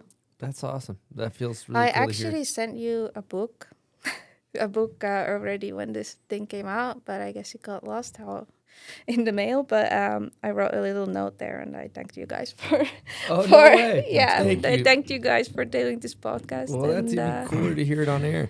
That's awesome. And for giving me the little bit of motivation to do that. Or not motivation is not the right word, but it's like feel more confident. Confidence. Yeah, courage, I guess. Yeah, that's cool. Yeah, I remember when I was struggling with drinking and stuff like that. I remember Andrew Reynolds was like really vocal about how he had quit drinking, Mm-hmm. and I was like, damn, you can be a skateboarder or a snowboarder and you can not drink. Mm-hmm. That's so cool. So I think those are like little light bulbs that go off where you're like, Yeah. you know, that where it's like same, just sharing your vulnerabilities. Yeah, is absolutely. I think that this podcast is doing really well with that, like Thank you. helping people. That's really cool to hear. We're going to get into a Patreon question. And our Patreon members, I want to say thank you because they support our show. This one's from Frank Huang. So if you support us, you get a chance to submit a question like this one. He wrote, "It's amazing what you did in vitamin C. Mental health has been a vitamin C. It's called vitamin, but vitamin C is actually not a bad name. I like that vitamin. But maybe that's the That's sequel. the next the sequel. one. Yeah. Yeah. Here has the inside. Mental health has been a concern that has come to the forefront of snowboarding. Is there anything you can tell those listening out there who may also be suffering?" I think it's important to seek help because, like for me, it has helped a lot ever since I started talking to a therapist, and I'm talking to a therapist every week. While I've been it has been a little bit less during this winter because there has been a lot of traveling involved, different time zones. But yeah, regularly I talk to my therapist once a week. We set little goals for the week and have little exercises that I do to like maybe overcome my things, and that has been working really well. And I think for everybody who's feeling in a way that they cannot really find anybody to share those feelings with, then just seeking out and finding help that way is definitely helpful. I understand that it's really expensive sometimes to I don't know about like healthcare here or in any other countries, but that can be like a thing for a lot of people why they are not, finding a therapist, because you have to pay a lot of money for it. Luckily in Estonia we have a really nice healthcare system, so it's like from like senior healthcare or just from the government or whatever. But yeah, I would say that just talk to people, be open about it, and know like there's always people who feel that way as well. So it's definitely you have to share with people. You have to tell them how you feel. And another thing that I actually have been doing as well is since I really enjoy nature, and I don't know, I don't know if it's true or not, but I read it somewhere that if you walk like in let's say in a forest or something, like where there's green stuff around you, that kind of helps you helps you calm down or something. So I do that a lot as well. So that could be really helpful as well. Just in the physical exercise in general, like I think that helps as well, taking your mind off of things. But I think the most important is to know that you're never alone. There's so many organizations as well, like the one from Desiree now. Stay. Somebody's thinking about you. Yeah, like or what Laura is doing. We're all mental. Yeah, exactly. So like there's always like groups even within snowboarding that you can turn to, and you can always send me a message. Honestly. Yeah. Yeah. You'll be getting tons of them. Oh yeah. Yeah, I've used therapy as well, and I will say, even though it does look expensive, I would go back and spend 100 times the money because it's so worth it. It's just the money is so well spent for your mental health. It's really worth it. I think like the biggest one for me, my therapist asked me to like kind of approach things like, for example, in snowboarding as well, like is it a fact or is it a speculation? Like a story, or yeah. So it's like when I'm on the drop in, like, is it a fact that I'm gonna get hurt or is it a speculation? That's nice. It's like, and then that actually helped me as well during that time when I filmed Vitamin. I was like, okay, I'm standing here. Like, is it am I hurt? No. Am I gonna get hurt? Like, no. There's like. I know how to snowboard, like that's a whatever ginkra, like I've got this, So like these things have kind of helped me, like those little facts. Or like she told me as well, another thing is that I tend to worry about things a lot, or like about future and about like whatever, like projects, snowboarding, normal life, whatever. And she told me that just plan like a little like a time of the day that you use for worrying, because otherwise you're just worrying the whole day and you're like worrying about these things. But then like at 6 o'clock I will be worrying about my things for like half an hour. And then it's either there, I can decide if there's something that I can fix, I can like do that maybe. But just that you won't be like in that worry this like entire day, you're not sitting with your worries the whole time, but because it gives you confidence. You're like, okay, cool. At 6 o'clock, I'll deal with this. But right now I'm just here and now and I'm doing what I'm doing. So just those little things that like she has been helping me with, and like these have been really helpful for me. It's a great tool. It's almost like the journaling. You're getting it out during that half hour, and then it's not just slowly burning in the background. Yeah. Exactly. One of the quotes I heard about journaling I thought was really good is that paper has more patience than people. For sure. It's like, so if you got some shit you got to get out, it's like Yeah. people might not want to listen to your shit. I know. So, but you can kind of spew it and like get it out of your brain onto a piece of paper. And I'm not, I'm intermittent with mine. It feels great when you're on it, oftentimes not. And I was also listening to what you're saying too about factor speculation. Is that what you call it? Yeah, the guy I work with, we call them truths or stories too. So it's like, same thing, but like getting clear on what's true. Yeah. What's true? I'm healthy right now. Exactly. What's true? I know how to snowboard. I have skills. I know how to do this. That's true. Exactly. She's just what's the story? Yeah. Yeah. She's telling me to like do those little checkups on yourself every once in a while. So like kind of acknowledge it to yourself that you're fine. Like, like you're not hurt right now. Don't worry about it right now. And just the fact is that you're fine. And you can go ride your spots. That's cool. I love the actionable stuff too, and that's the walking. Such a great. Mike's an avid walker. I walk every morning with my dog, and that's like it's free. But it's interesting when it comes to all this type of stuff. Like when you take care of yourself, it can be expensive, but it's weird how our minds work. Like for me, I remember I used to be like, I'm gonna spend $25 to go do a yoga class. Fuck that, I'm not doing that. But it's like I'm going to the bar to spend $25, or like whatever it is. You got no problem spending money on like things like a truck or whatever. But like not when it comes to like a therapist or like you're like fuck that. That's money. The way our minds can justify. Yeah, like, that's true. It's like you often think that I can just do without but you cannot do without your truck. So true. I think one of the barriers too sometimes is getting that first step towards like, and even I had a few therapists I went to, I didn't like them, and then I ended up finding one through a friend that was recommended. I saw this person kind of change so much.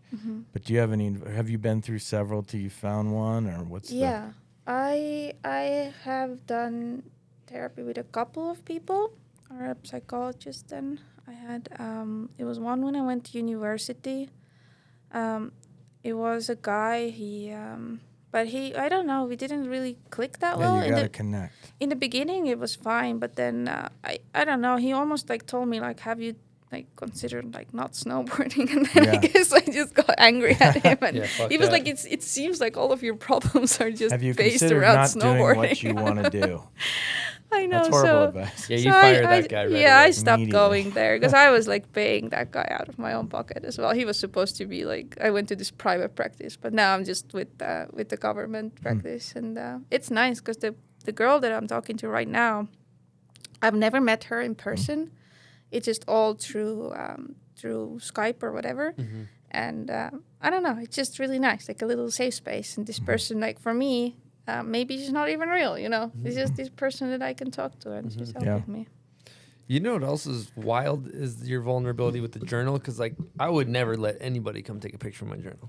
That shit's like private for me. I know, but I don't know. I guess I didn't put it was strictly about like snowboarding. Okay. Yeah. But there was some stuff as well that Tim left out. There's a little bit more personal things as well. But all right. Well, I think it's time for what, Mike? What's that? It's a part of the show we do every time. Oh, smelling salts? Well, no. It's you have to. It's kind of like a trivia. Are we going to do an ad read? No, it's not an ad, Mike. Oh, okay. Sorry, Chris. It's called Name That Video Part.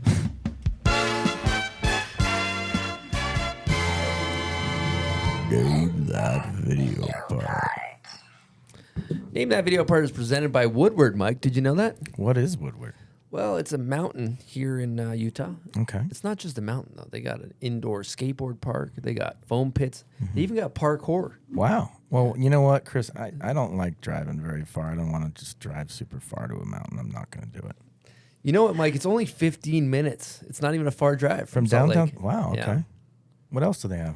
Well, they got tubing in the winter, but it's spring, summer now, so no more tubing. But in the summer, they got mountain biking. Wow. Yeah, actually, Alex Andrews attempted to learn a backflip, got destroyed. Jeremy Jones did learn a backflip up there. Wow, that sounds good. The problem is most mountains don't have like other stuff like food, beers, anything like that. You know what? You're in luck here, Mike, because they do have food, they do have beers, and Wow. they do. You know what they have? Foam pits.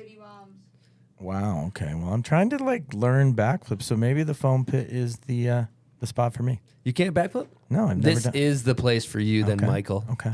Yeah, that's actually. I saw you do try a triple backflip in a video years ago, so I feel like you're lying, but. That was just out of anger. That was out of anger. Okay. Yeah. So if you're interested in having a good time, head up to Woodward Park City. If you're in the greater Salt Lake area, it's a damn good time. Mm-hmm.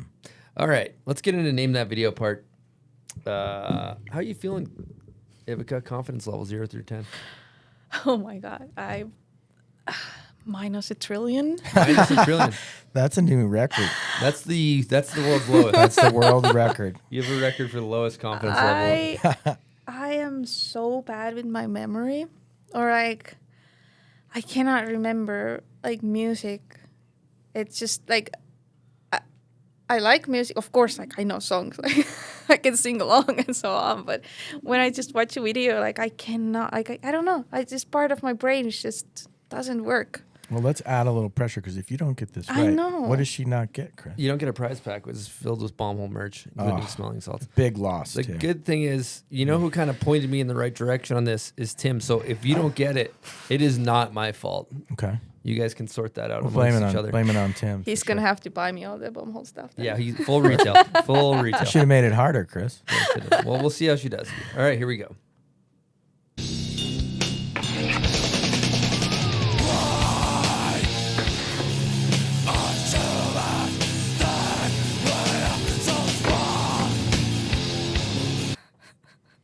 I don't know. Do you guys know? In the crowd? Maybe. I know. What? You can't hear it? Should we Play give it Tim, one more give, time. Give Tim a chance. Play it one more time. Give Tim, get in here. See if he knows it. Give him a chance. He's gonna know this. He can win it for you. He's gonna know this. This is a masterpiece. Semi-recent video. I'll give you that. Masterpiece.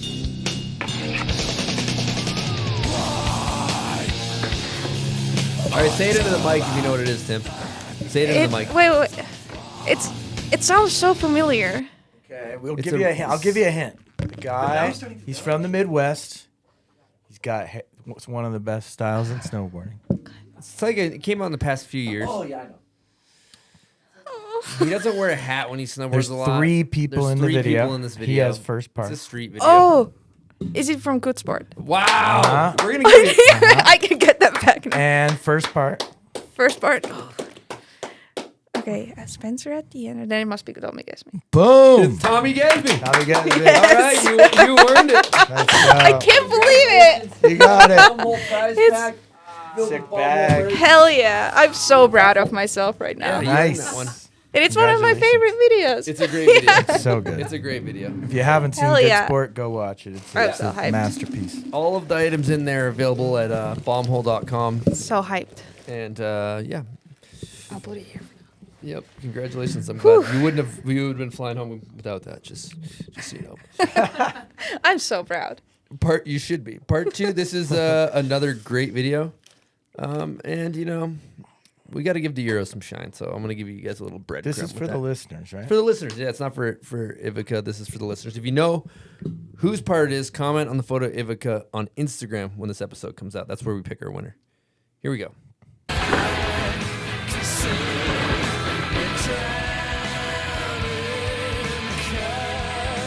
Oof. Everybody in the room looks bewildered, but I know what it is because I picked it. So, Not gonna ruin it. all right. Thank you guys for playing. Name that video part.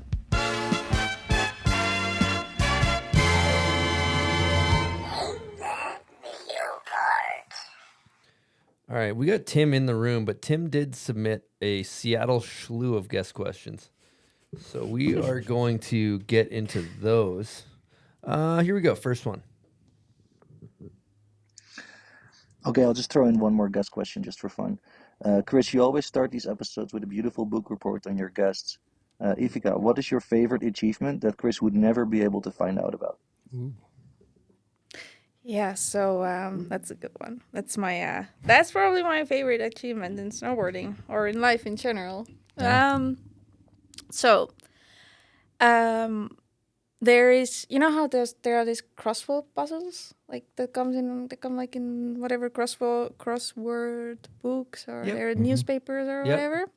So there is a question there, Estonian snowboarder, and then you have to write my name there. Wow. So I am in the national crossword puzzle. That's amazing. Wow. So you My like no, I'm not famous or anything there. Nobody knows me, but I don't know how these people found out about me. But like one of my friends he just like sent a photo of that to me, and I had no idea. And now like it has gone through a couple of times, so people have been sending it to me. wow.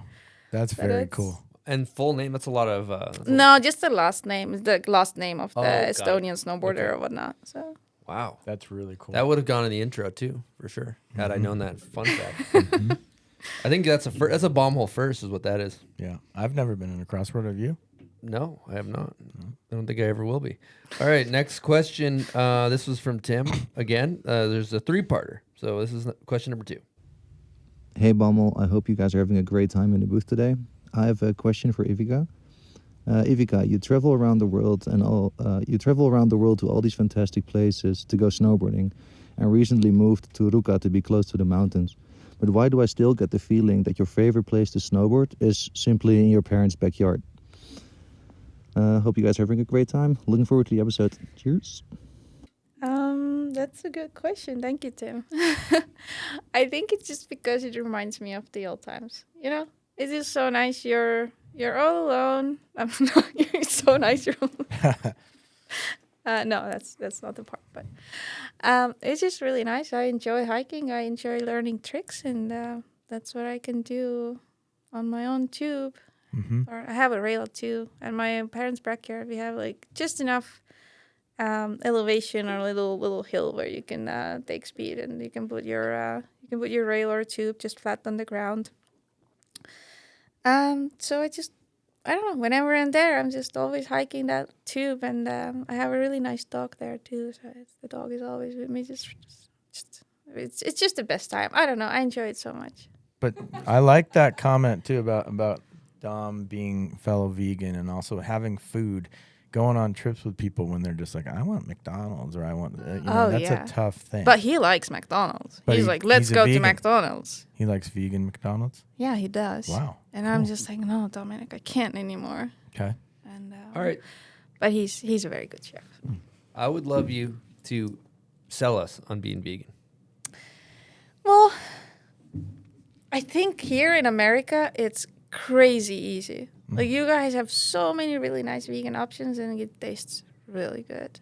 It's healthy. It's you're not cruel to the world, so why not being a vegan? Because, like, honestly, like, you have like meat or whatever. Like, you can have vegan like substitutes that taste exactly the same. So it really doesn't matter if you're eating meat or that vegan meat. I think, at least, because like I personally haven't had meat ever since I was like 18. The reason or the like why I became vegan, it was one day I was driving home from school, and in Estonia, like, we have really small roads and there's a lot of forest and it's dark very often in the wintertime. So anyways, I was driving home, and then all of a sudden there was a deer and it jumped on the road, and it was really just so close to the car and I couldn't do anything. So I hit the deer, and like it flew over my car, and like the hood of the car, is it called the hood? Yeah, the hood. So that popped open, and so I could only see through that little space that's on it. I was really lucky that it popped open, because otherwise it would come to the window. Like, it would shatter the window, and then it would suck. So anyways, it was really really crazy. And then it flew over the roof, and then I stopped the car slowly. I couldn't push the brakes really fast because my my little brother. He was like 1 year old at the time, and like he was in his baby seat, but my mom had just taken him out of the baby seat, and she was just holding my brother, and she was sitting like on the back seat in the middle and with my brother, just like, so I knew if I would press the brakes, like I don't know how this happened in my head, but like somehow I knew I cannot press the brakes because he would just fly, into the window. And then, anyways, I stopped the car slowly. The deer flew over, and then I get out of the car, and I was just like, I just looking at the deer, it's like still like barely moving, and like I don't know, it was just such a heartbreaking. What I could see, it was just, I don't know, it affected me so much that after that, it wasn't even a conscious decision, but after that, I just couldn't eat meat. Like I would go home, and then mom would like, I don't know, cook next day, and then there would be some whatever meat in it, and I would just be looking at it and just seeing that deer. Just I felt so guilty about killing that deer, and then that's how I became vegan. I still ate, like back then I ate maybe like cheese and milk maybe for a year or so, but then I learned about like the like how the animals are being kept, and like how what it does to the environment and so on. So I decided that I don't want to be part of this. And, so it's an ethical choice, really. Yeah. So that's it's been a while now. That's like, you feel good? Yeah. Like honestly, I cannot even picture myself eating meat. Like a lot of people are like, "Oh, I miss bacon," or like whatever. Like, but I'm just like, I feel like meat or that stuff. It's not even food for me. I don't see it as food. I don't know. I'm not missing it. I don't need it. I feel great just eating whatever vegan food I'm eating, and I like that choice. Mm-hmm. Good for you. That's awesome.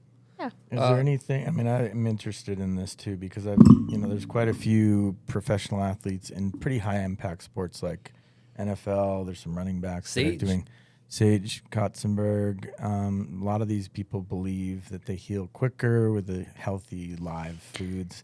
Do you supplement anything as well? Sometimes I do take like B12. Like when I'm on the trips, like it's really hard to liquid sunshine. Yeah. Like B12, sometimes D vitamin when I'm in the, like just in Finland, like it's dark all the time, Mm-hmm. like there's no sun, so you kind of need that. Yeah. But I don't really do that many supplements, to be honest. I just try and eat healthy and try and get like a lot of like a good variety of food Mm-hmm. to get in. But I feel like that's true, that you do recover quicker, I think, because there's just a lot more antioxidants that you're eating, and all the meat and stuff. I think it has so much other stuff in it that kind of maybe mess with your recovery. Yeah, depending on the meat, there's definitely levels to that shit, 100%. You've been mentioning Ben and Jerry's a bunch. We have a guest question, or actually a Patreon question from Travis Kerr. And he asks, why is Vermont so great? And is it because Ben and Jerry's ? Thank you. Yes, it's definitely 100% because of Ben and Jerry's. It's both Ben and Jerry's and Sugar Bush. It's always a pleasure to go there and ride Sugar Bush. But Ben and Jerry's, I have a funny story with Ben and Jerry's. Like every time when I land a trick or when I get a shot, then I get a nice vegan Ben and Jerry's just to reward myself. And then I don't know, I think I've been doing that for already like 5 years or so. So it's like a tradition. So every time I get a shot, but like honestly, like sometimes like because I cannot finish the whole thing just one evening because it's a little too much sometimes. And then if you're getting shots like every day in a row, like it adds up. It's a lot of Ben and Jerry's, so you have to eat them all before you check out of the Airbnb. So that's sometimes a struggle, but that's only when it's a good trip. Sometimes you're miserable and you don't get any Ben and Jerry's. Go home with like a 12-pack. Yeah. Ben and Jerry's is my dream sponsor. Just saying it out loud here. Oh yeah, let's go. Let's make that happen. Yeah. Yeah. Just wearing a big old Ben and Jerry's Oh. beanie, like a Red Bull patch on there. I wear Ben and Jerry. I went to the factory in Oh, you're repping the merch already. Yeah, I'm wearing their T-shirts. I'm wearing their caps and stuff. So Let's get that. Let's get that 3-year docu-sign sent over. Let's go. Get that Connie in the mail. And yeah. Well, your agent Alexa could probably line that up. Yeah, I Seems hope like she's so. kinda- We're gonna have to make some deals. Are you on a 10, 15, 20%? What's your commission on that? I always take a 10%. She's 10%. But I have a friend, low. so maybe we go down. Oh, 5%. Damn, a little negotiation happening. Wow, all right. So what's your flavor? The thing is, so every country has different flavors. So when I come here to America, it's like a paradise for me because they have so many more flavors here. There was one that was called like almond brittle or something like that. That was here in the US. I had it like many, many years ago. I want to go to the store and see if they still have that. But in Europe, they have one new one. It has like coffee and some graham crackers and like some really nice stuff in it. It's, Sounds delicious. We should have brought some. I'm a half-baked guy myself. That's kind of a classic. Non-vegan one, but half-baked, good stuff. You know, if it was me, I don't know if I'd be able... I don't have the self-discipline. It's like... I'd have the agony defeat Ben & Jerry's. I'd have the like just got bodied Ben & Jerry's. I'd have the landed the A-grade Ben & Jerry's. Yeah, that's a good. You know that's what I'm what saying? you're talking about. Her future collection. Yeah, that's I mean, the Ivika Jürgenson signature flavor. Oh my God, that would be the dream. that would be the new highlight. Then I would forget about that crossword puzzle. Yeah, that would make the intro. Yeah. 1 hundo P. All right, we got a guest question from Dominic Wagner. I don't know if that's how you're supposed to say it, but it seems like that's spot on. Yeah. Where is Dom's question? Here we go. Hey Ivika, hey Bombhole, this is Dom. Good to see you in the booth. Big fan of the show. One question that I am curious about, and we've been filming for the past 2 seasons, and for me it's kind of normal. But how do you and Tim, deal with your relationship on trips, and like how do you deal with the professional side, working together, and then also being in a relationship together, which is like 2 different things that are sometimes too hard to take a part of, I guess. Yeah, that's it. Have a nice chat and see you guys soon. Thank you, Dominic. That's a heavy question. I was really hoping we wouldn't have to talk about it, but there he is. No, it's fine.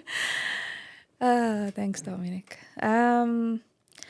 It's I don't know, like how I see it, because like a lot of people, when you go on filming trips, you always want to kind of be with the people that you feel the most comfortable with. Like it's always nice to have a really good crew, and like you always kind of want to go on trips with your friends. And for example, like me, Dominic, Gus, Tim, like in the end, like we're all just really good friends. So I think that it really doesn't matter if me and Tim are a couple. Like I think we're like when we go to the trips, like I feel like I just go on trips with those 3 people, and it's not like I'm gonna go there with my boyfriend and then those 2 people. So it's we're keeping our relationship kind of separate from snowboarding. When we're on trips where it's all business, you know. We're snowboarding. So it's but sure, like it could be sometimes really difficult, because like if you are on a trip and then you get to leave and then you get to kind of put everything behind you, like if you had an exhausting trip, but then maybe sometimes when I would go home with him and then I'm so excited about snowboarding, so like I would just tell him like, oh, I want to go there now and I want to go do this. So maybe like for Tim it's just like, oh my God, like I just don't get rest of that snowboarding stuff, you know, because I'm just so into it. But I think we've been doing good. Like we have a really good working and relationship balance. Yeah, you share that passion. Yeah. And when you're on a trip, you just get he's filming. That's his job. Exactly. And like I also think that it's really nice that we get to share these things, because like for example when we filmed Vitamin, like this was such a personal like thing for me, and I'm actually really grateful that I got to share it with Tim, because like we went through this together, you know, and it kind of makes you a lot closer as well in that sense, rather than, you know, like you go home to your girlfriend or boyfriend who doesn't snowboard, who doesn't really know much about that world, and then you can describe it, your fears or like whatever to them, or like how it went, or like I've heard a lot of guys like calling back home to their girlfriends and be like, oh, hi babe, like how are you, like I don't know, jumped off that roof today and got a clip, and they're like, oh nice babe, like good job, you know, like I find that little bit like, I don't know, I like to share these things with them, and it's working good. Yeah, maybe the world wouldn't have got the intimate definitely vitamin, you know. Oh, for video. sure. You really had to trust there. Yeah, absolutely. Yeah. I mean, and who else would go to a spot with me, like see me maybe not dropping in at all, you know? So. Yeah, there's a special bond between a filmer and rider, and sometimes there's not too. Yeah. And you're like, you can't even get anything going. When you don't have that bond, it's almost like I don't want to snowboard. Yeah. When you don't have that. Or could you go more into like how is it filming with Tim? Like, is he really supportive, or like does he be like just fucking do it, or does it give you shit, or like what's that? Now that he's out of the room. Yeah. Let me actually provide a little context. Yeah. Just for the listeners, I think it's amazing that Tim got up and left right now, which is good great. He had enough. Now we can talk shit. Now we can now you can say what you really. Now we can say all the nice it's shit's horrendous. out the window. No, no, it's like sure, like it's also tough because he at the spots, like he sometimes, you know, like he just wants me to get that shot, and he's like, all right. Let's get it over with. Let's do it finally, you know. But no, he's supportive. He's great. No shit talking here. All right, I got another topic here. Big topic. Okay. Big. Where are we going? Big. Come on, don't hold back. Let's go. Huge, massive. Come on, let's hear it. Ginormous. How big? Humongous. How big we talking? Fucking monumental. Tyrannosaurus Rex. Volcano explosion. Yes, it's monumental. All right. Now we're getting out of control. What I actually want to talk about is Euro. We're gonna put you in Euro snowboard category. We're in America. We're in the goddamn heartbeat of snowboarding. You go to the grocery store, you'll see Jeremy Jones. Okay. You'll see freaking every pro snowboarder. If autographs were a thing that people still wanted, you could get every pro you wanted in Salt Lake. Okay. So we're kind of in the Mecca, I guess. So we're jaded towards, or whatever. We're in it, but it's, from what I've been told, it's a little more challenging for those that come from Euroland. Elaborate on that, please, or if you have thoughts. It's very true, and I like being here. It's so surreal, like you're saying. Like you could see, like whatever. Like I mean, I'm talking to you guys right now, which is also very crazy to me. Big fan of both of you guys. But it's definitely a lot different in Europe because it's also America might be more like just one big country, but in Europe we have like I don't know how many, like 27 little countries or something. So it's really different. Like when I would go to a grocery store at home, like I would not see any big names there. But I feel like it's really it's definitely a lot more difficult to become a sponsored snowboarder as well in Europe. I feel like in my case, like coming from such a small country as Estonia, there is no market there.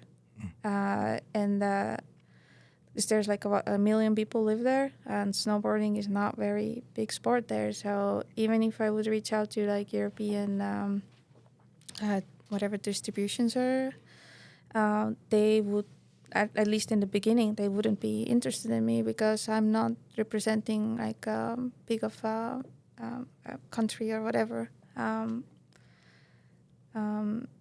So it was definitely really difficult, if that makes any sense. Yeah, absolutely. All right, if we're talking Euro, America, you know, it's harder to make it on the scene as a Euro. Has been for 30 years. It always has been, I agree. I'm just curious, let's talk cheddar bisque, because you just put out Vitamin. And if those of you who deserve to be hit in the head with a fucking rake that haven't watched it, go watch it and then come back to this conversation. And so I'm curious about you film Vitamin, and it's like an Opus video part. Like it's a fucking Lifetime Achievement Award video part, in my opinion. I'm wondering, like, what kind of support are we talking? Are we talking like burning some budge? Let's talk cheddar bisque. Yeah. What about the biscuits? Thank you. There's not many biscuits going around. What do you mean by that? So I guess simple question would be just to like be forward, if you don't mind me asking, like, you got travel budget? What are we talking? I do have a really small travel budget and a little bit of salary, but it's definitely not as nice as out here. That's what I can say, I guess. Mm-hmm. Have you seen any changes since Vitamin? I don't know. That's a polite way of saying no. People are fucking up if you're sleeping. They are fucking up. They're fucking up.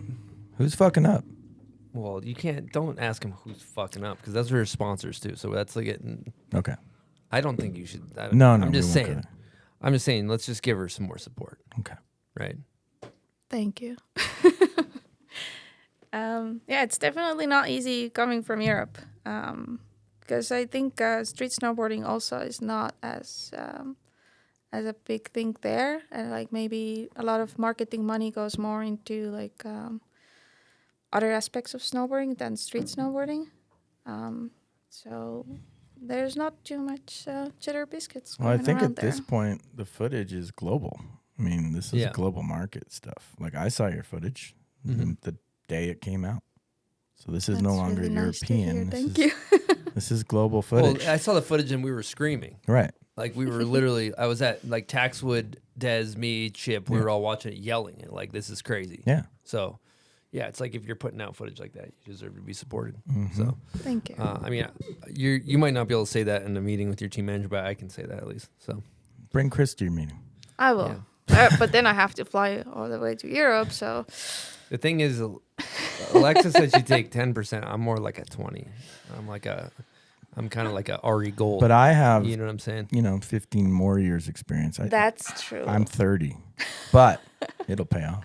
You're 30 years old? 30%. Oh, 30%. Yeah. Oh, you're 30. Okay. I thought I'm stupid. I got a take for you. Now, I think I've brought this up before, but Europeans are better than Americans a lot of times, right? And I just want to say, you're welcome. And let me explain why. We have an easy road here, a lot of us, where we're from America. We get support. There's equally or better Europeans than us out there. But the thing that's great is that, like, since we're getting support and you're not, we create a giant chip on your shoulder, which drives you guys to be great because you're so mad at the Americans. So I think that the Europeans have the Americans to thank for getting so good, for being so angry at us.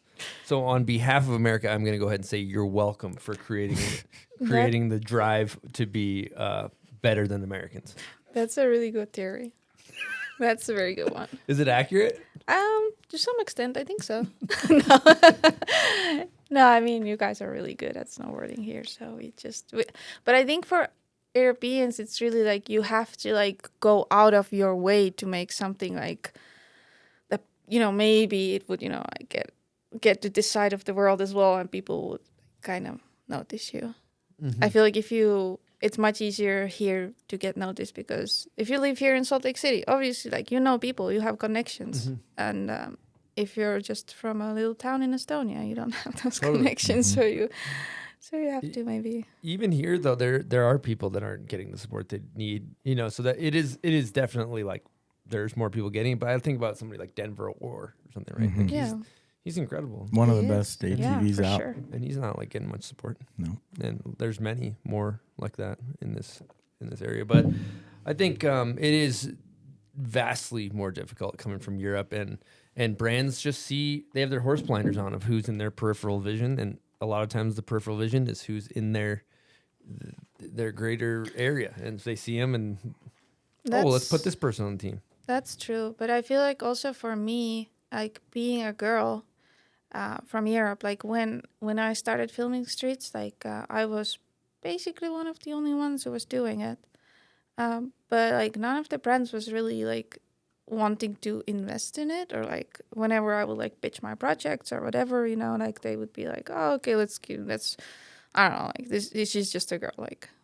But now, like ever since like 2 years or whatever, like it has changed so much because now it's like trendy to be like all inclusive and like involve girls and involve everybody. And then it's kind of funny, like those same people that would be like telling me like no, like that's only like 3 years ago, like, oh, we're not interested, you know, in whatever, like doing like working with you. And like now they're like, oh, we want to do more with girls. Ivika, do you want to be part of this? Ivika, do you want to be part of that? You know, but it's kind of like, but 3 years ago, like I was asking you guys, like I really, you know, wanted to do something with you guys, but now it's like, it feels like not sincere. It's like only like as if like you want to include me just because I'm a girl. Mm-hmm. That's how I feel like a lot of times. Mm-hmm. It's like people saying, yeah, we've been wanting to do more with girls. Yeah, it's like, oh, people are telling us we need to have more girls, so she checks the box or like something like that. It's supposed to like we really want her on the squad because we rock with her and she's dope, right? It's like that's not it. And also like the brands that you've been writing for a while now, it's like really hard for like to tell them that okay, like let's maybe raise the budgets a little bit because like you've been involved with them for like whatever, like 6 years, and like and the girl snowboarding wasn't anything, or like in their minds back then, and they didn't really assign you a lot of money, then it's like really, really difficult to like for them to maybe realize that, oh, maybe, you know, maybe we could do something like too. Yeah. Yeah. What I found in my career is sometimes I had to just, you know, there's a ceiling that people keep you in. People love to put people in a box. Mm-hmm. We've always had her this or him this place. So oftentimes I just had to piece and find new people. Like I kind of, my theory is you go where you're wanted, and sometimes I just had to leave brands. That makes quite a total few sense. times. So I don't know if you've ever done that, Chris, but yeah, I'm sure you have. 100%. Yeah, go where you wanted. That's great advice. Mm-hmm. Good stuff. This is like I'm getting advice here myself. I'm learning, Mike. Thank you. Yeah. You know. Yeah, I think it's good though. Just to kind of reiterate one more time, but it's like coming off of filming your best video part. In addition to that, vocal about mental health and community and love snowboarding and in it for the right reasons. And it's like, yeah. So I'm sorry to my friends that work at these brands, but you guys are fucking up. So let's burn some budge here. Yeah, and I also think the woman thing, also people of color, it's like a trend that you see. But then as a snowboarder, a nerd snowboarder, like there's a business side, and I get that. You got to make money. But like the footage is insane. Like, all these people just crushing it, and it's like on the level, like the stuff I see you do, a lot of other women out there, it's way more than I could ever dream of doing. The level is so high, and it's just really ridiculous at this point. Yeah, it's tough. So I heard there's a rumor that you maybe like allegedly for legal purposes, because you know there was a letter typed on a typewriter that was sent to a brand of we will not name. There may have been one, but it was like. What did this said letter say to alleged brand? It said that I would really like to be more involved. Oh, it wasn't like a threat? No. It was just like. Ransom? Love letter. It was really a love letter. I was like, I was just starting how much I like the brand and ending it how I would like to be more involved. Yeah. But it wasn't, so the typed version got like retyped into a regular version, so I didn't scan it in or so. Maybe you should have. I should have, maybe then I would have got a reply. They're like art factor, like look at the dedication. The handwritten notes. Yeah. Yeah. Well, that's awesome. I think you're on the right track. I hope so. Actually, you are on the right track. So it's good stuff. I want to say I think, because that's inaccurate. You know what's cool to talk about those women's product. Mm-hmm. Because somebody was telling me you got really small feet. Oh. And it's hard to find boards and stuff. Oh yeah, it's really difficult. I have like the tiniest feet. It's US Men 4. So it's pretty small, I guess. So Mikey and I were dudes. I don't know what it's like to find a woman's product. Like, how is it navigating that space? For me, it was always just like pulling up all those board specs and just seeing whatever board has the narrowest waist. And then that's the one that I would buy. But it has been really difficult for me to find a snowboard that fits. Because like I would like to ride a little bit of a longer board, but the longer they get, the wider they get. So now I'm just riding like a board that's maybe too short for me. It's 143. I think I should be riding a bigger board. But just that they're just too wide. I can't turn on these boards. Yeah, and sometimes the thinner or smaller boards are really like soft too, right? Yeah, they are. And you're hitting some big spots. You need some stability. Yeah, at this moment I'm riding a quite a stiff board. It's a directional stiff board. So cool. So you found one that you like. Yeah, this is yes, I did. Yeah, do you feel as though the product's up to the standard of where it should be, or where can we be better? How can we be better as an industry? We were just having that discussion at the uninvited event as well in our house that we were renting with a couple girls, and then I think everybody was saying that the boards are too wide. And that it's so like impossible for them to find snowboards. So I think, because I think what they do is like they don't really make, they just basically make ice boards, and then they just make them a little bit smaller. But then they're still too wide. Like they don't work. I'm sure there's like obviously there's girls with like bigger feet too that it works fine. But like all these girls that we were talking to, like they were all like really tiny feet girls. So I think that's just something that that could change maybe, hopefully in the future. Yeah, we're seeing an explosion of like level. I think we have been for a while, and the fact that there's not, boards skinny enough or stiff enough for the level you're trying to be at. There's a real opportunity there. Yeah, and especially for rail boards, because they make wide boards that turn well now. They've got that figured out, that are like crazy directional that you can rail turns on. Like Dirksen was explaining it to us, but you don't want that if you're hitting a fucking rail. Nobody wants that. You need to have torsional flex. You need to have all that. Yeah, I feel like I have to do so much effort from like getting edge to edge. Yeah.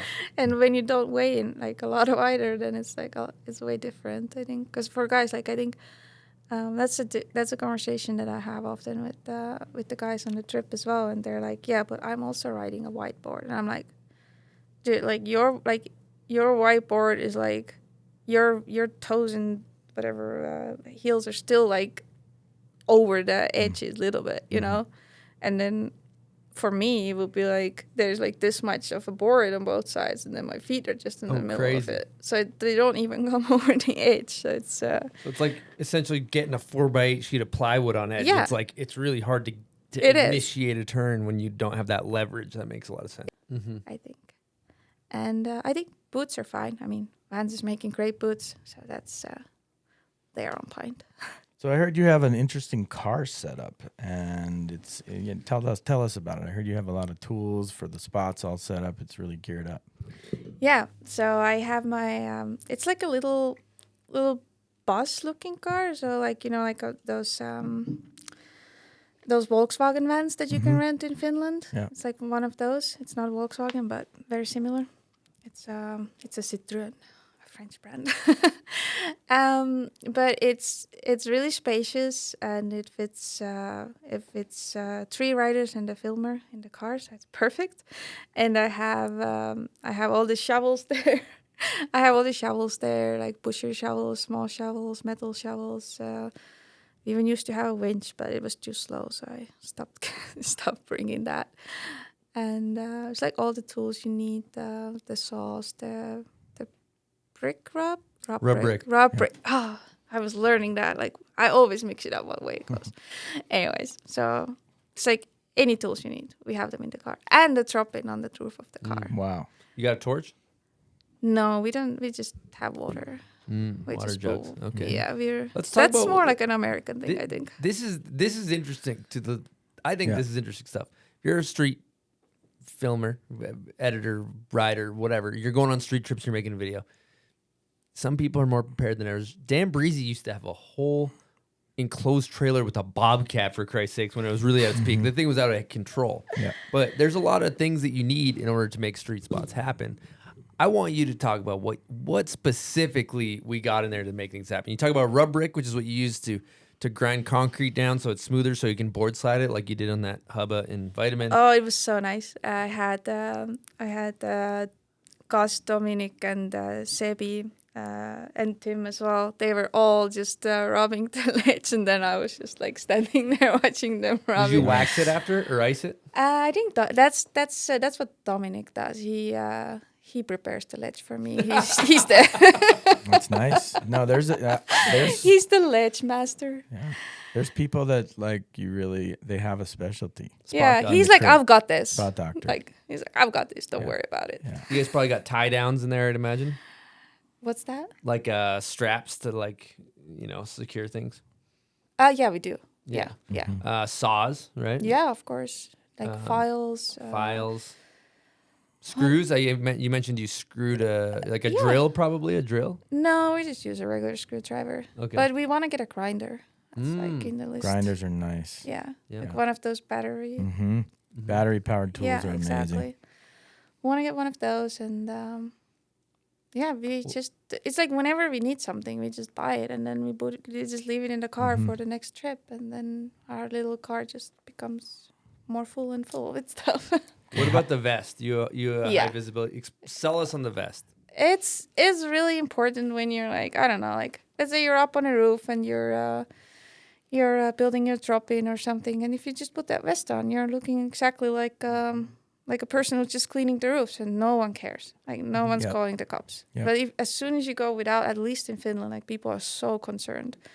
They're like, oh, there's this person on the roof, like this person's supposed to be there. But if you have the vest on, like no one cares. You're looking official. Yeah, it's like you're supposed to be there. We used to rent, have you ever seen the tow behind light systems you see at construction sites? Yeah. We would rent those sometimes on high bus cities and roll up with the vests. It's Sick. like cops would come by. It's like, oh, these guys are legit. Sick. We have thought about it. So in the spring times, maybe I'm unlocking spots for other people now, but we would rent a trailer, and then if there's a spot doesn't have enough snow anymore, so we would just rent the trailer, put tons of snow on it, bring it to the spot, and then just build the spot that way. Wow. That's our spring setup. Die hard. That's commitment. Die hard. Yeah. So let's say you go on a trip. This is hypothetical. You can only have 3 tools. What are your top items, must have? For me, definitely rub brick. Okay. Did I say it right now? Yep. Okay, Yep. yes. Rub brick. And then I always, maybe they're the same, but I always want to have my file with me. And then the third one. I mean, shovels, they don't count, right? I would count a shovel. Yeah, let's count I was going to shovel. say shovel or pushers. Maybe Shovel. more Okay, push. well, then I will just maybe skip those little things. No, I'll take them In all. addition to I'll bring a shovel. You need a shovel, you need a pusher. Okay. So Okay. scratch 3 those. items outside of the shovel and push. Maybe a saw. Yeah. Maybe metal saw. Most likely. Because that could probably work on a tree too. I haven't tried, but probably. Why wouldn't it? Yeah. I guess. What about a front end loader? That would be nice. Heavy equipment. Dump truck. You would look really official if you showed up with a dump truck. Dan Breezy used to rent like giant construction equipment and move like mountains of snow. That's sick. Actually, that spot, the ledge, the down flat down that me and Tomic both rode, when we were setting it up, the snow had completely melted from there. Like it would have been a crazy setup to do. Like that day was just pouring rain as well. It was horrendous. And then there was this guy just cleaning the streets from snow. And then I went over to him, and I asked him, first of all, he didn't speak English, so I had to try the worst Finnish that I can speak.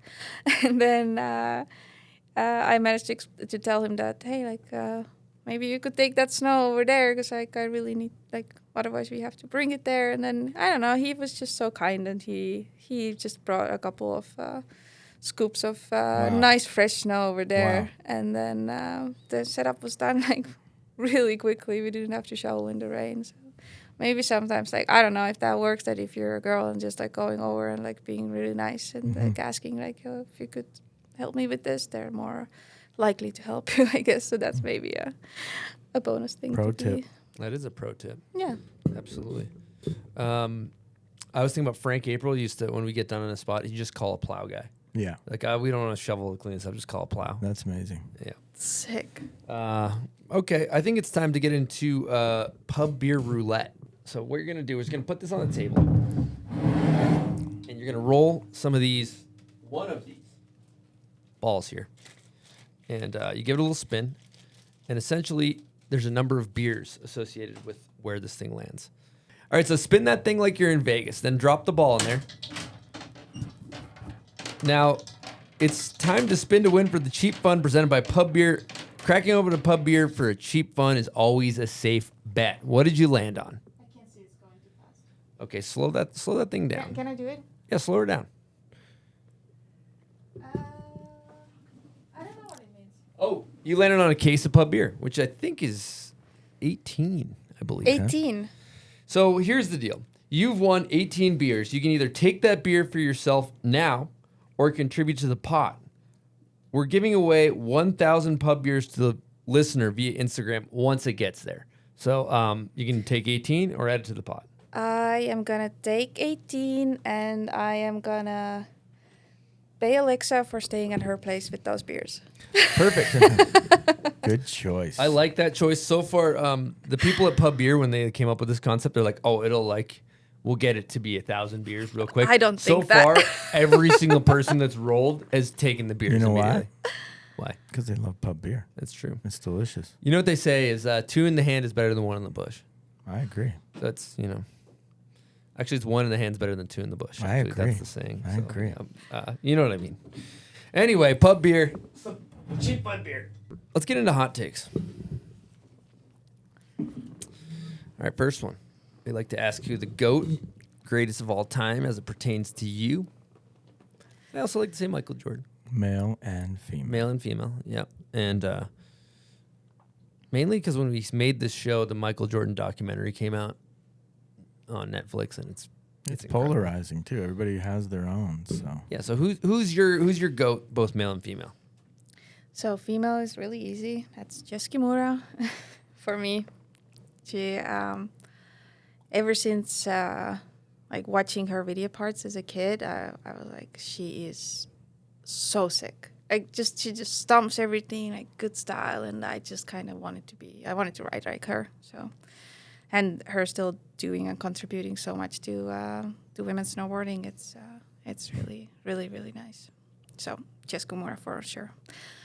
And for men, I've been thinking about that for a while too, but recently I'm kind of surprised with myself that this is going to be my decision now.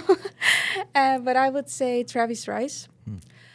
I thought I would say someone street related, but recently, like watching those natural selection runs that he did, like that was some beast mode, and I was like, oh my god, like how can he do that? So I will say him. Freakazoid, great answer. Okay, would you consider snowboarding art form or sport? I consider it art form and also sport a little bit. I mean, you do have to be fit to do it, I guess. But it's definitely self-expression, so it's definitely more art, I guess. Great answer. Most underrated, who you got? I would say Sami Luhtanen. Damn, good answer. He is... I'm like waiting for his video parts, because it's like, what's this guy gonna do next? Can't wait. I know he is really, really sick, and I think he would deserve a lot more attention if he wanted to. And I would also say another person for girls, it would be, I know it's just one, but I'm choosing to say two. It would be Dara. She was just here, but now she left because I feel like I don't know, she's just so good, and she's been around for so long, and I feel like she should be definitely further with her sponsorships and anything that she's doing. I don't know. I mean, I don't know the details or anything, but I feel like she's really, really sick. Great answer. Okay, steel or powder?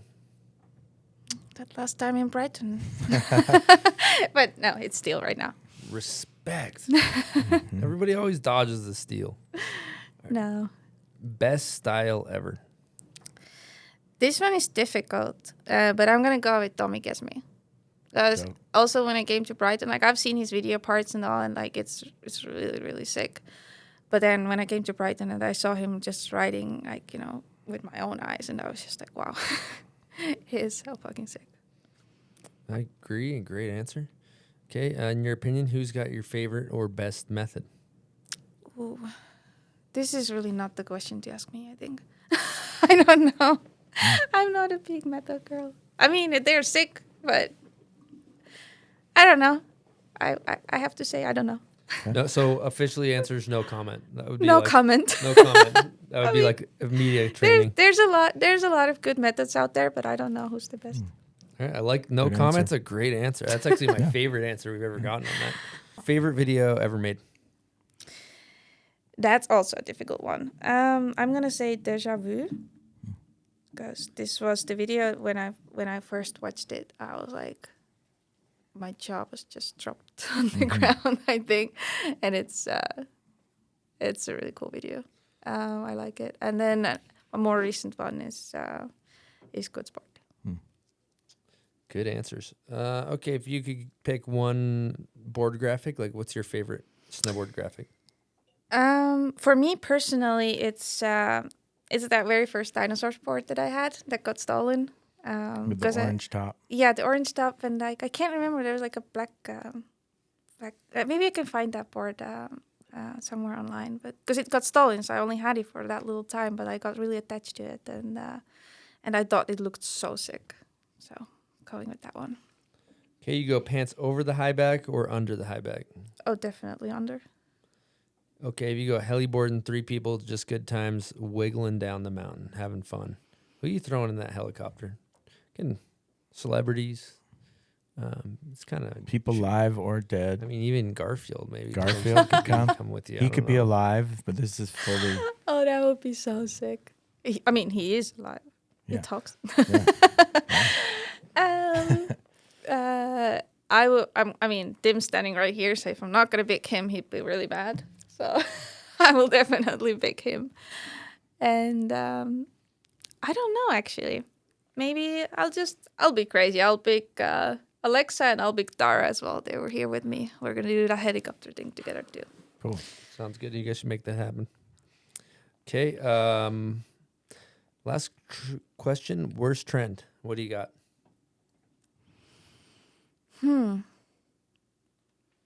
Maybe all the canceling people about what they're saying.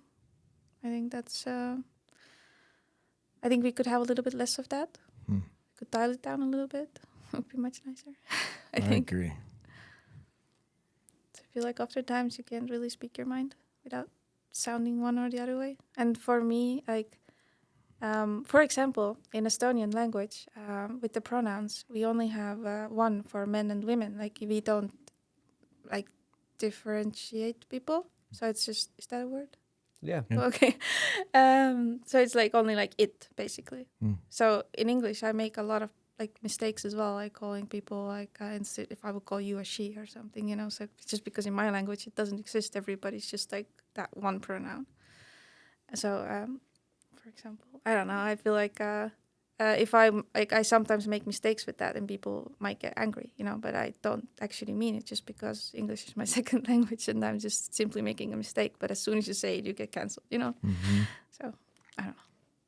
That's a super interesting point. Yeah. Wow. Not a fan of canceling either. No.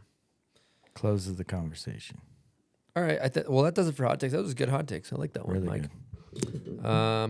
That's awesome. Let's talk about your roam. We always ask setups. What size board? What is it? How do you set it up? Run us through the whole gamut.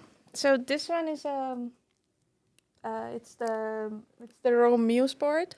It's a directional twin or mountain board.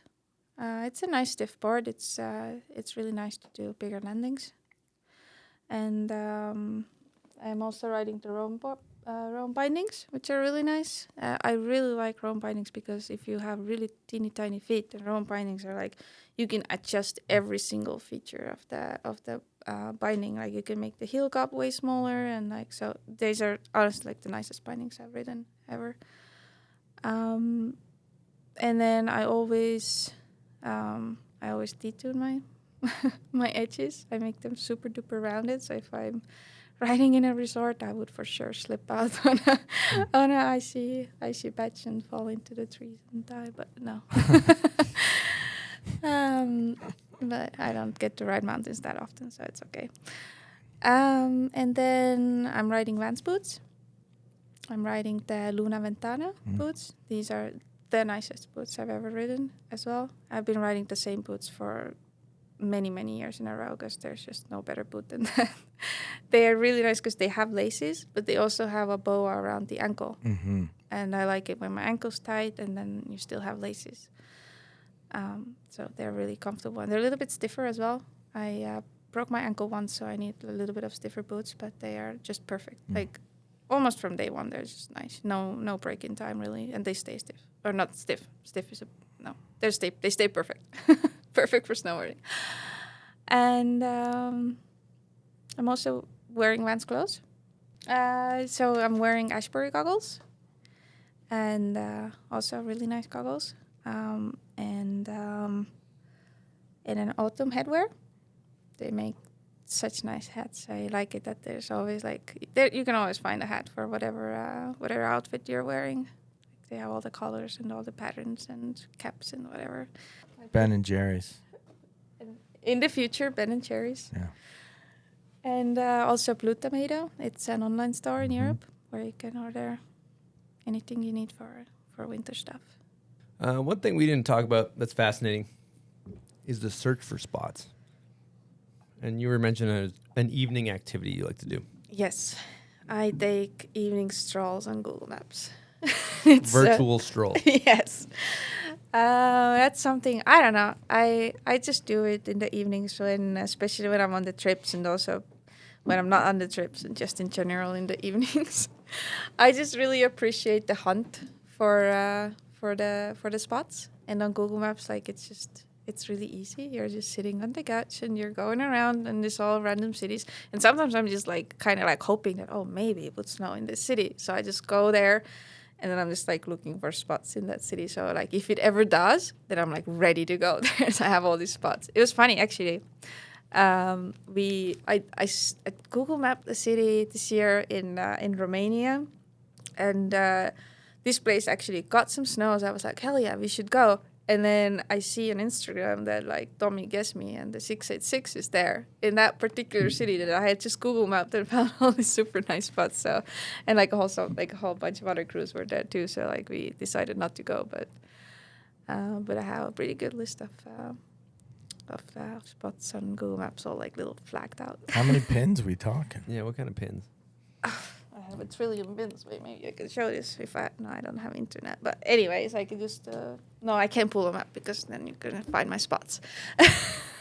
Yeah, I wanted to get a quick screenshot of that. No, I have a lot of pins. Hundreds of pins. And it's funny, every evening when we were on the trip, then guys are just well, you use Google mapping again. They're making fun of me for it. Although they do it, Gus is doing it all the time as well. We're all just great Google mappers. It's you guys actually become addicted to Google Maps. But really, it's for me. It's instead of just going on Instagram, I'll just go on Google Maps. It's a potential sponsorship, I think. Mm-hmm. Yeah, Google Maps. And that Ben and Jerry's. Yeah, let's think big. That would be a dope ass sticker on the board. Google Maps. Totally. And on the nose, I think of that big nose real estate right there, end of the board. And that same photo we were just looking at, that was actually, I found that spot on Google Maps and I saved it just as a joke because I wanted to show it to them. I'm haha, imagine me doing that. And he was oh, we're going. That is so sick. It was somewhere in northern Sweden. And he's well, we're not too far. Let's go. We're going. We're going to do this spot. And I was really are you sure? Maybe, I was supposed to be a joke. But then we went there and I was oh, that's actually possible. So we just did that spot. Sick. Okay, one thing's cool. You and Tim are have moved to Ruka. I would love to hear why and what's going on with your life there. I just asked that question like a robot. I'm talking. Thank you so much, Chris, for asking me that question. That's when Baumel was expanding. You can have the artificial intelligence. Yeah. We don't have to come in. They already know. I mean, we're so fucking predictable. It wouldn't be that hard to like Tell program. me about Ruka. It sounds very interesting. We actually do have straight up robot voice too. Let me hit that. Let's go. Ivika, will you tell me about Ruka, please? Why did you move there? I have emotion. I'm a real person. This message will self-destruct. This message will self-destruct. This message will self-destruct. This is so funny. All right, sorry. Well, let's get it. We're derailing. That's okay. This is a very serious thing. Yeah. No fun allowed. No laughing. No. No laughing. No. The reason I moved there is because prior to moving to Ruka, I lived in Holland, which is not very famous for being snowy or having any mountains either. Kind of like Estonia. So it wasn't really like it wasn't a good mental space for me there. Like I moved there and I became very, very miserable and more miserable with every single day there. I couldn't fit in. It was just like we lived in a city and there was like no nature there. It was like nowhere to go. And like Holland is really like it's just a whole bunch of farmlands and then there's cities and a lot of infrastructure. And I'm really like I'm from a countryside and I appreciate nature and like going into forests and go onto those nature hikes and walks and whatever. So I became really, really sad there because I felt like I didn't fit in. I had nowhere to go, and like I had, and whenever I would like go out with like people, they would all like be talking in Dutch, and then I didn't understand the language either. So it was just. And the wooden shoes too. And the wooden shoes. Yes, not exactly. What's good is no one can sneak up on you. Yeah, that's true. That's why I like it there. Yeah. I actually had some orthopedic wooden shoes. They're pretty good. Mm-hmm. They're good for my back. I like the little hook because I just like put snacks on there Yes. and stab them down. Mm-hmm. That's good. Other than that, yeah, that place. Yeah. Sorry, continue. That's okay. But it did have indoors, and that's when I first moved in with them. So I was like, "Oh, cool! I can like go right indoors, and it's gonna be all nice." But then Snow domes is what for the people that don't know what you're talking yeah, about. Sorry. like Holland has like 9 indoors or something. It's pretty crazy. And so I started going there, but it was like I ended up going alone into this like dark indoor place that was never well maintained, and nobody ever wanted to go, and I don't know. And then I just kind of like didn't even want to go there anymore either.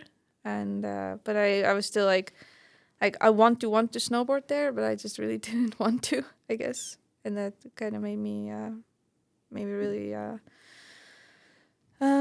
Depressed there as well, so it all got into like it all went too far, and I just couldn't live there anymore. And like it was the COVID year when, or the year after the COVID year when me and Tim and Gus we went filming in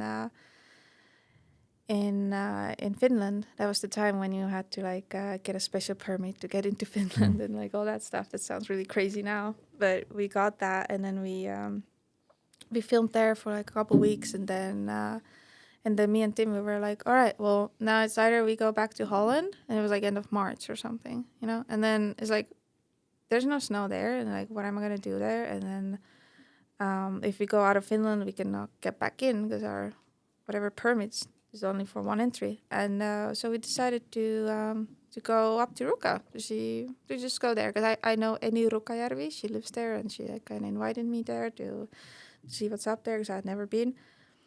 And then we were gonna go only for a week, but we ended up staying 1.5 months there until it closed. And we both really liked it there, and we were like, hey, like, what if we just move here? Like, it's really quiet. There's a lot of nature, and like there's snowboarding. Like Ruka opens in October already because what they do is they just like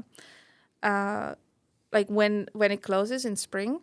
they would just make a huge pile of snow, cover it up, and then when it's beginning of October, they would take that snow and put it on the slopes, and they have a full bark run already from the beginning of October on. So that's like the most fun time there for snowboarding. It's like, because it's all slushy and warm still, like whatever, 10 degrees Celsius. I don't know what it is. How many hours of sunlight though? Like in like November, it's like fucking 3 hours of sunlight. No, right? not even. Like it's pretty crazy. Yeah. But for snowboarding, it's nice, like in the park, because you're just under the lights, and oftentimes the weather is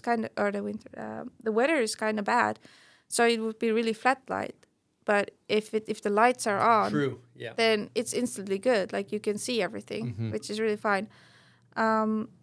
So we just kind of played with that idea that what if we just moved here? And then we ended up looking into it a little bit more, and then I found a plot that we could buy.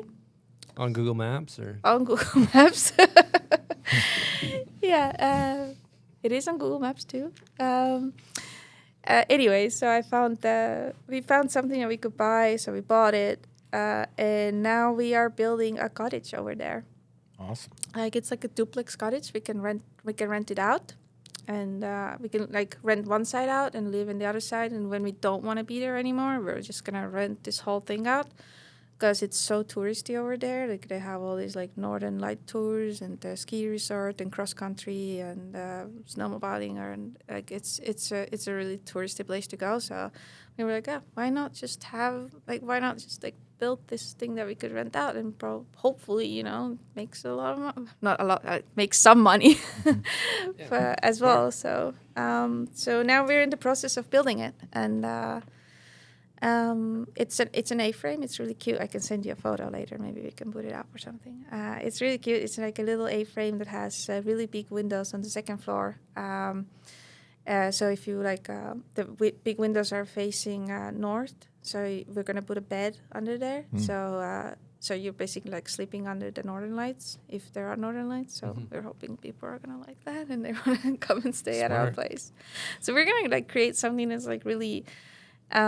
That really stands out on Airbnb and like looks really, really cute, and people like there's a lot of places that are like built with that mindset as well, but a lot of it is just like log houses that are really dark and really depressing. So I think it's gonna be good. And now we just finished putting tiles on the bathroom wall. So this whole summer I'll be building. That's awesome. Yeah. What a fun project. Yeah. And smart. Actually, snowboarders not blowing all their money, like doing smart things. That's great. I don't know why she wouldn't just buy an expensive car. But yeah, that's what I would do. I don't know. Yeah. That's not even the money that I made. or just I haven't made that yet. Or party it away. Everybody. You know what I think you should do? Everybody loves a good comeback story. I think you should get like really fucked up. Really go off the deep end, and then come back triumphantly. That's good advice. I'm just saying I'm just throwing that out as an option. You might want to lease a Porsche, party your life away. Yes. And then come back. Hit rock bottom. Yeah. Okay. And then rise back. Yeah. Okay. Phoenix from the ashes. Yeah. I'm just saying this is from like an agent perspective. I think that would be a good arc of a story. We'll redo this podcast in like 3 years. It'll be glorious. It'll film a better part than Vitamin. I think we're onto something. All right, we're losing our goddamn minds. So I think let's start wrapping this thing up. I guess the last question we got for you is what's next? What do you got on the horizon?